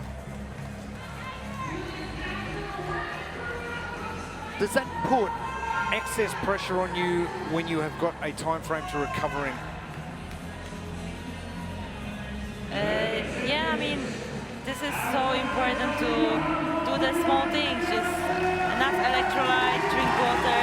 I have few memories from my competition when I got cramps, and like you can't do anything about that.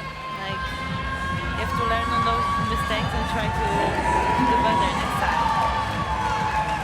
Kaiser, a final athlete on the floor. And the German athletes can't get the job finished. But Noah Olsen, 16:32. Always so happy.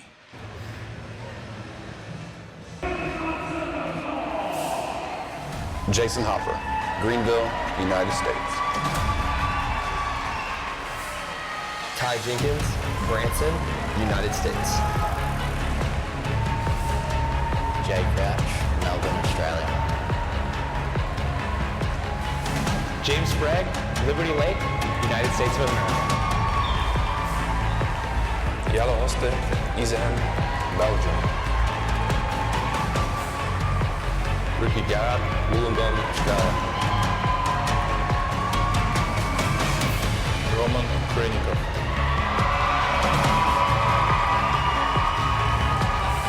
Luka Đukić, Temerin, Serbia. Samuel Kwan, Washington, USA. Austin Hatfield, West Virginia, United States.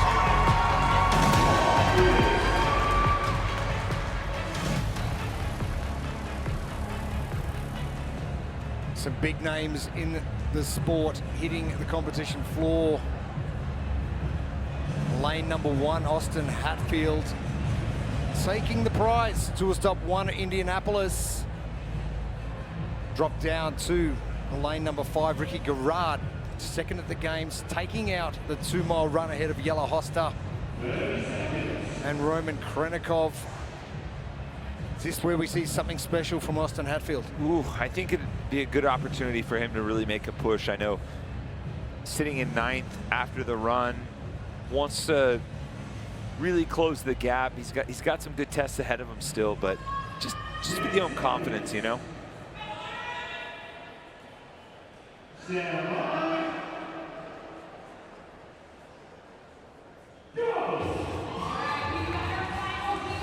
Our final heat of the day for our pro division. It is pro number 2, this one presented by Pliability. As you see these gentlemen on their 4 rope climbs, they're gonna move from the rig onto the wall for 20 strict handstand push-ups, 20 double kettlebell squats, and 10 burpee box jump overs. They're gonna do 5 rounds in total.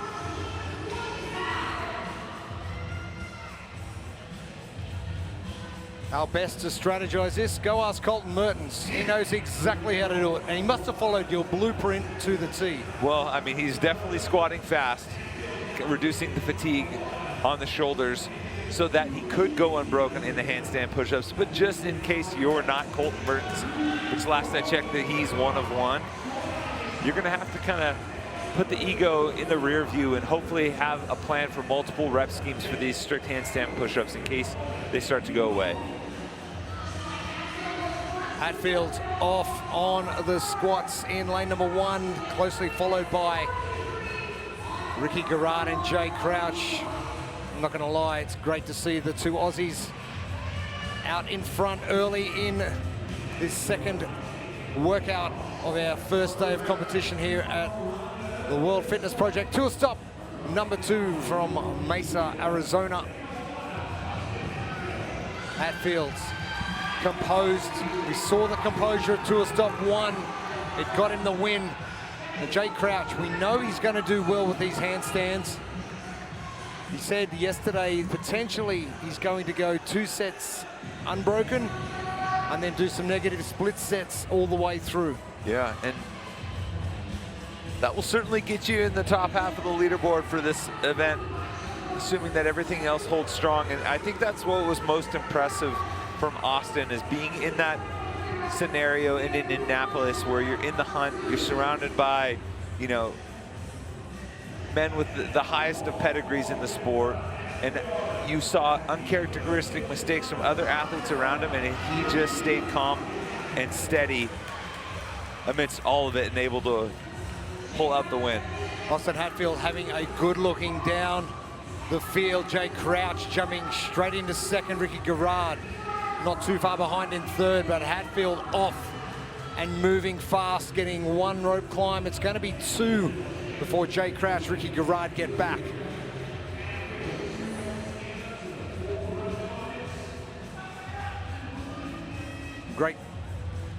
Great times this morning from the run.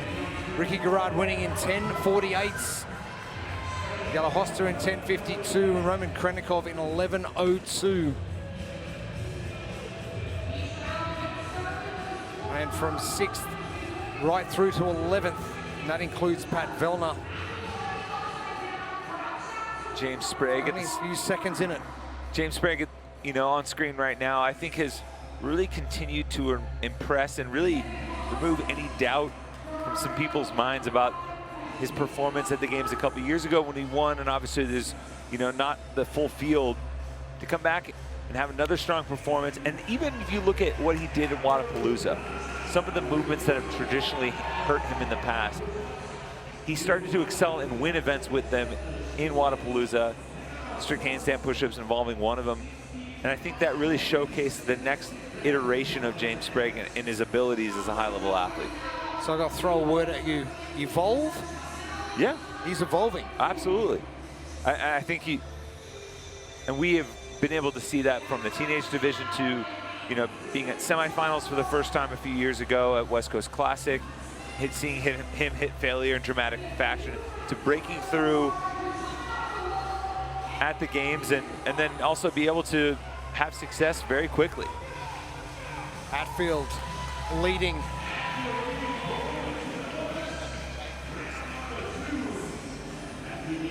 Still easy from the outside lanes looking in.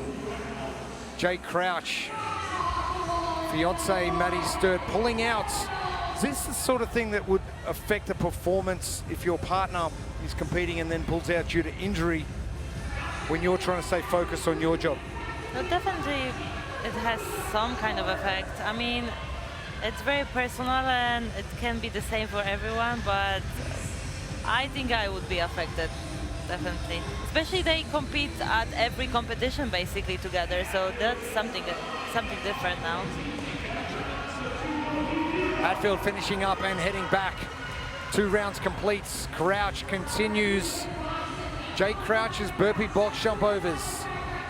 The efficiency of them is ensuring he is staying ahead of countryman Ricky Garrard.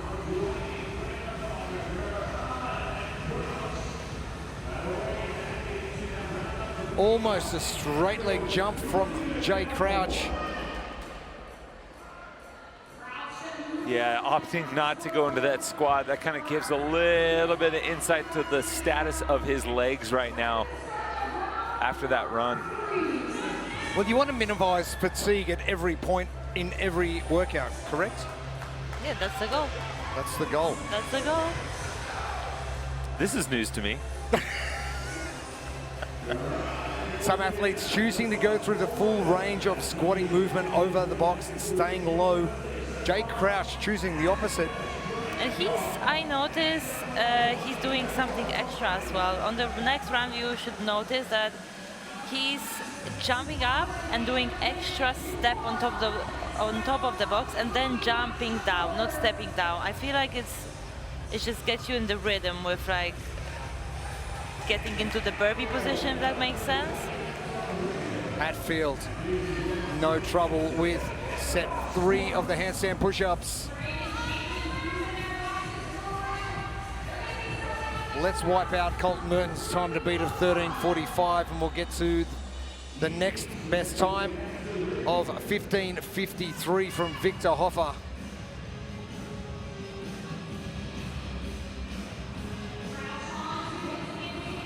Yellow Hosta.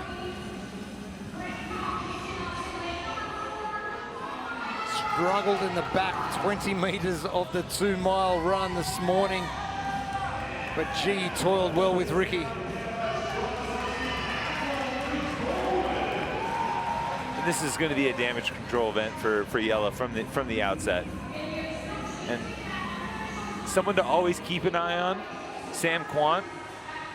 Sneaky Sam Quant. Sneaky Sam Quant, card-carrying member of the League of Shadows in this sport alongside BKG, Kristen Holta. People that just always seem to kind of be there in the top 5, top 10 whenever you look, and or at least expect it. Founding member Val Voberl. Oh, Val Voberl, she was. She the president? She should be. The League of Shadows. I like it. Crouch continues.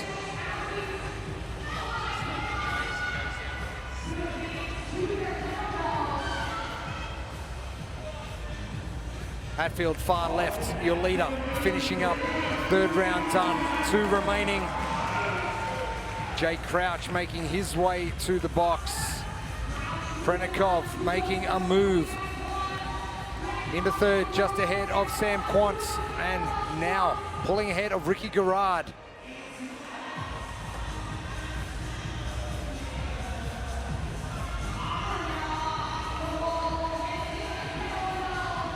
Jay Crouch just having a stumble on the box. And unfortunately got a no rep because he touched the box with his hand.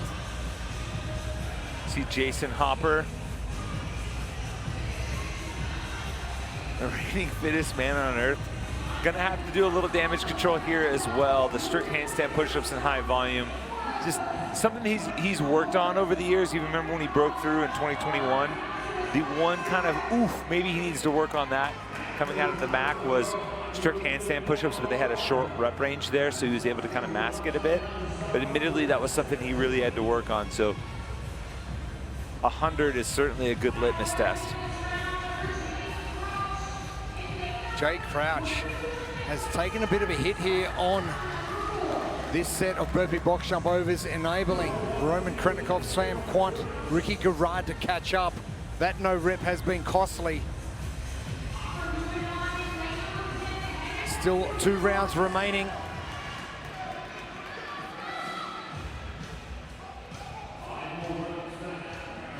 No doubt Jay Crouch's family watching on back home in Melbourne, Australia.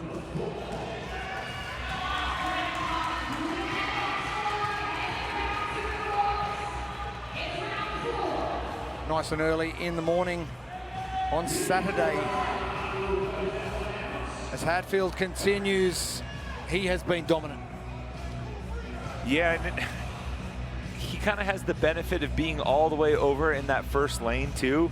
He just kind of run his race off to the side, get out in front, and stay out of the kind of chaos in the middle of this competition floor that everybody else is. As you look down on the reps counters, all those athletes that are 3 or 4 reps within each other, it's kind of hard to gauge where you're at. Austin just head down, eyes forward, running his own race.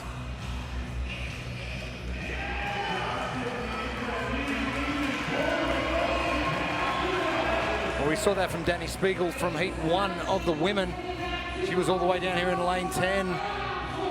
Just going about her business, finishing 3rd in her heats. Reeled in a few athletes along the way, and Austin doesn't have to worry about that. He can just continue to cruise at the front end of this final heat. Hatfield proving why he took out the title to a stop 1. He's about to finish up his 4th round. He's at the far left of screen. Final rep now for Austin Hatfield.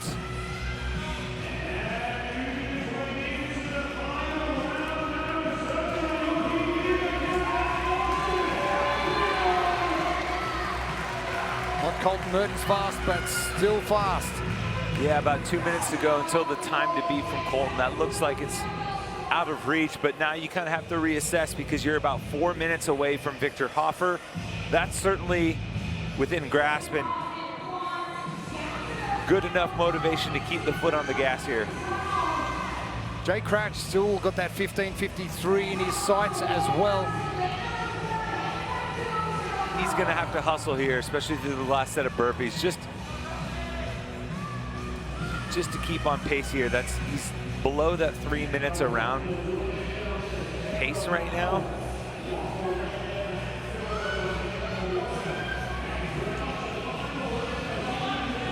Crouch finishing up.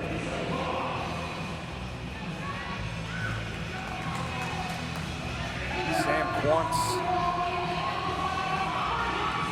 looking super comfortable with those squats. Battling with Krenikov and now Ricky Garrard. I think this is a good performance from Roman too. A lot of strict overhead pressing. He's kind of stayed in that 3rd, 4th position this entire heat.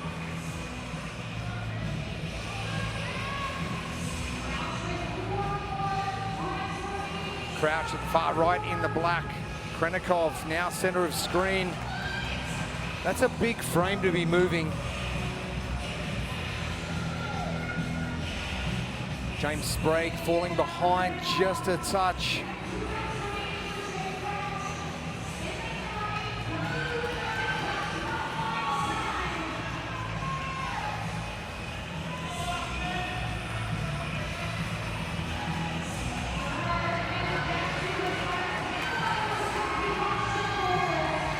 Hatfield, his stature not as great as someone like Roman or Sam, and then you go all the way down.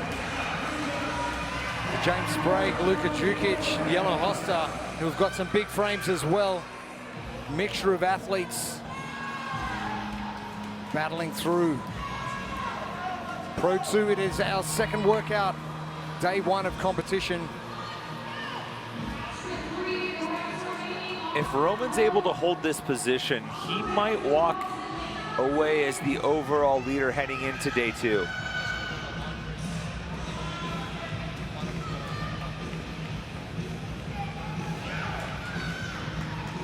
Hatfield taking a break. Knows he just needs to get under 15:53. The time from Victor Hoffer. And he's well in control of this heat. That's a pretty smart play. Yeah, that's just experience and, you know, situational awareness. And expects a fairly decent pace, but he's not going to go out full tilt here.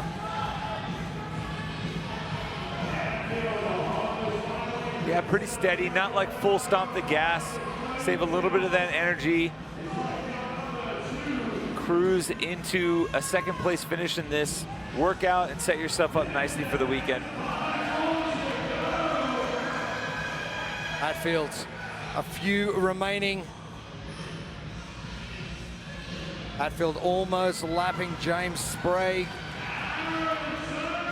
The final rep now for Hatfield. It is going to be an impressive second place finish across the Pro Men's Heats. Got to have a good time, if nothing else. As a rabbit farmer, are we calling that the bunny hop? What is that? We can call it the bunny hop. The Hatfield hop, there we go. Second fastest time from Austin Hatfield. And Roman Krenikov has pulled even slightly ahead of Jay Crouch here for second in the heat. I mentioned this a second ago. Roman finished third in the run. The two guys ahead of him on the leaderboard, Yellow Hosta and Ricky Gourard, are behind him. This could be the pathway to be the overall leader going into day 2. Jay Crouch with the final handstand push-up. He gets done. He's got to catch up some time here.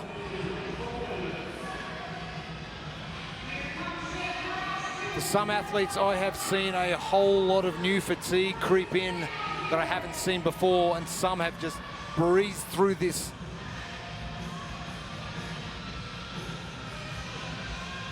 Interestingly, Roman not looking sideways when he left the handstands, but did so with the kettlebells on his shoulders.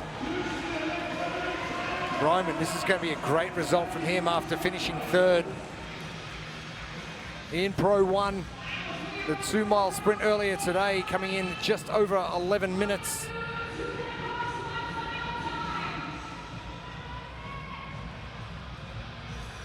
That's 16:32 from Noah Olsen, impressive. That'll give him 4th place overall.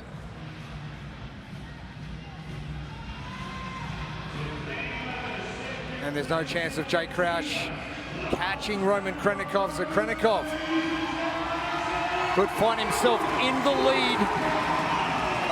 Yeah. Tuck and roll, Roman. Tuck and roll. Gabby, this is going to be something that you practice when you come back to competition as Jay Crouch finishes up. Yeah, I'm not going to focus on actually practicing fitness, but my finisher side. Everyone remembers the finish. Exactly. The Hatfield hop, we're going to remember that forever. I think I like the roll better. Okay. Yeah, that's going to be my style. The Roman roll. We like it. quads gets finished up. Gerard with a very quick start. Your leader coming in.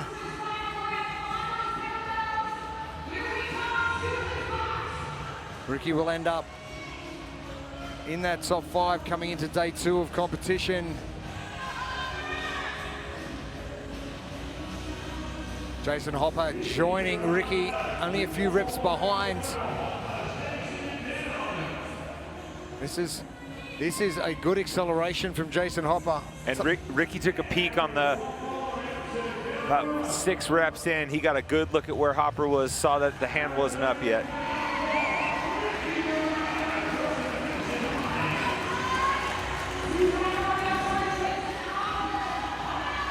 Gerard finishes in 18:53. Jason Hopper, fittest man alive, 2025, finishing up just over that 19-minute mark. Ty Jenkins, James Sprague, 2 of our youngsters. Both out of the teenage division. Jenkins, a multi-year teenage division champ at the games.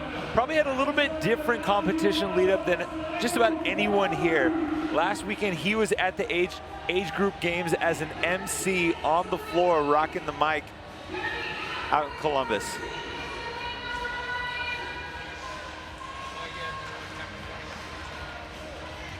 Jenkins, a couple of reps remaining. Sprague, 1 remaining of his squats. Jenkins will be our last athlete across the line in Pro 2.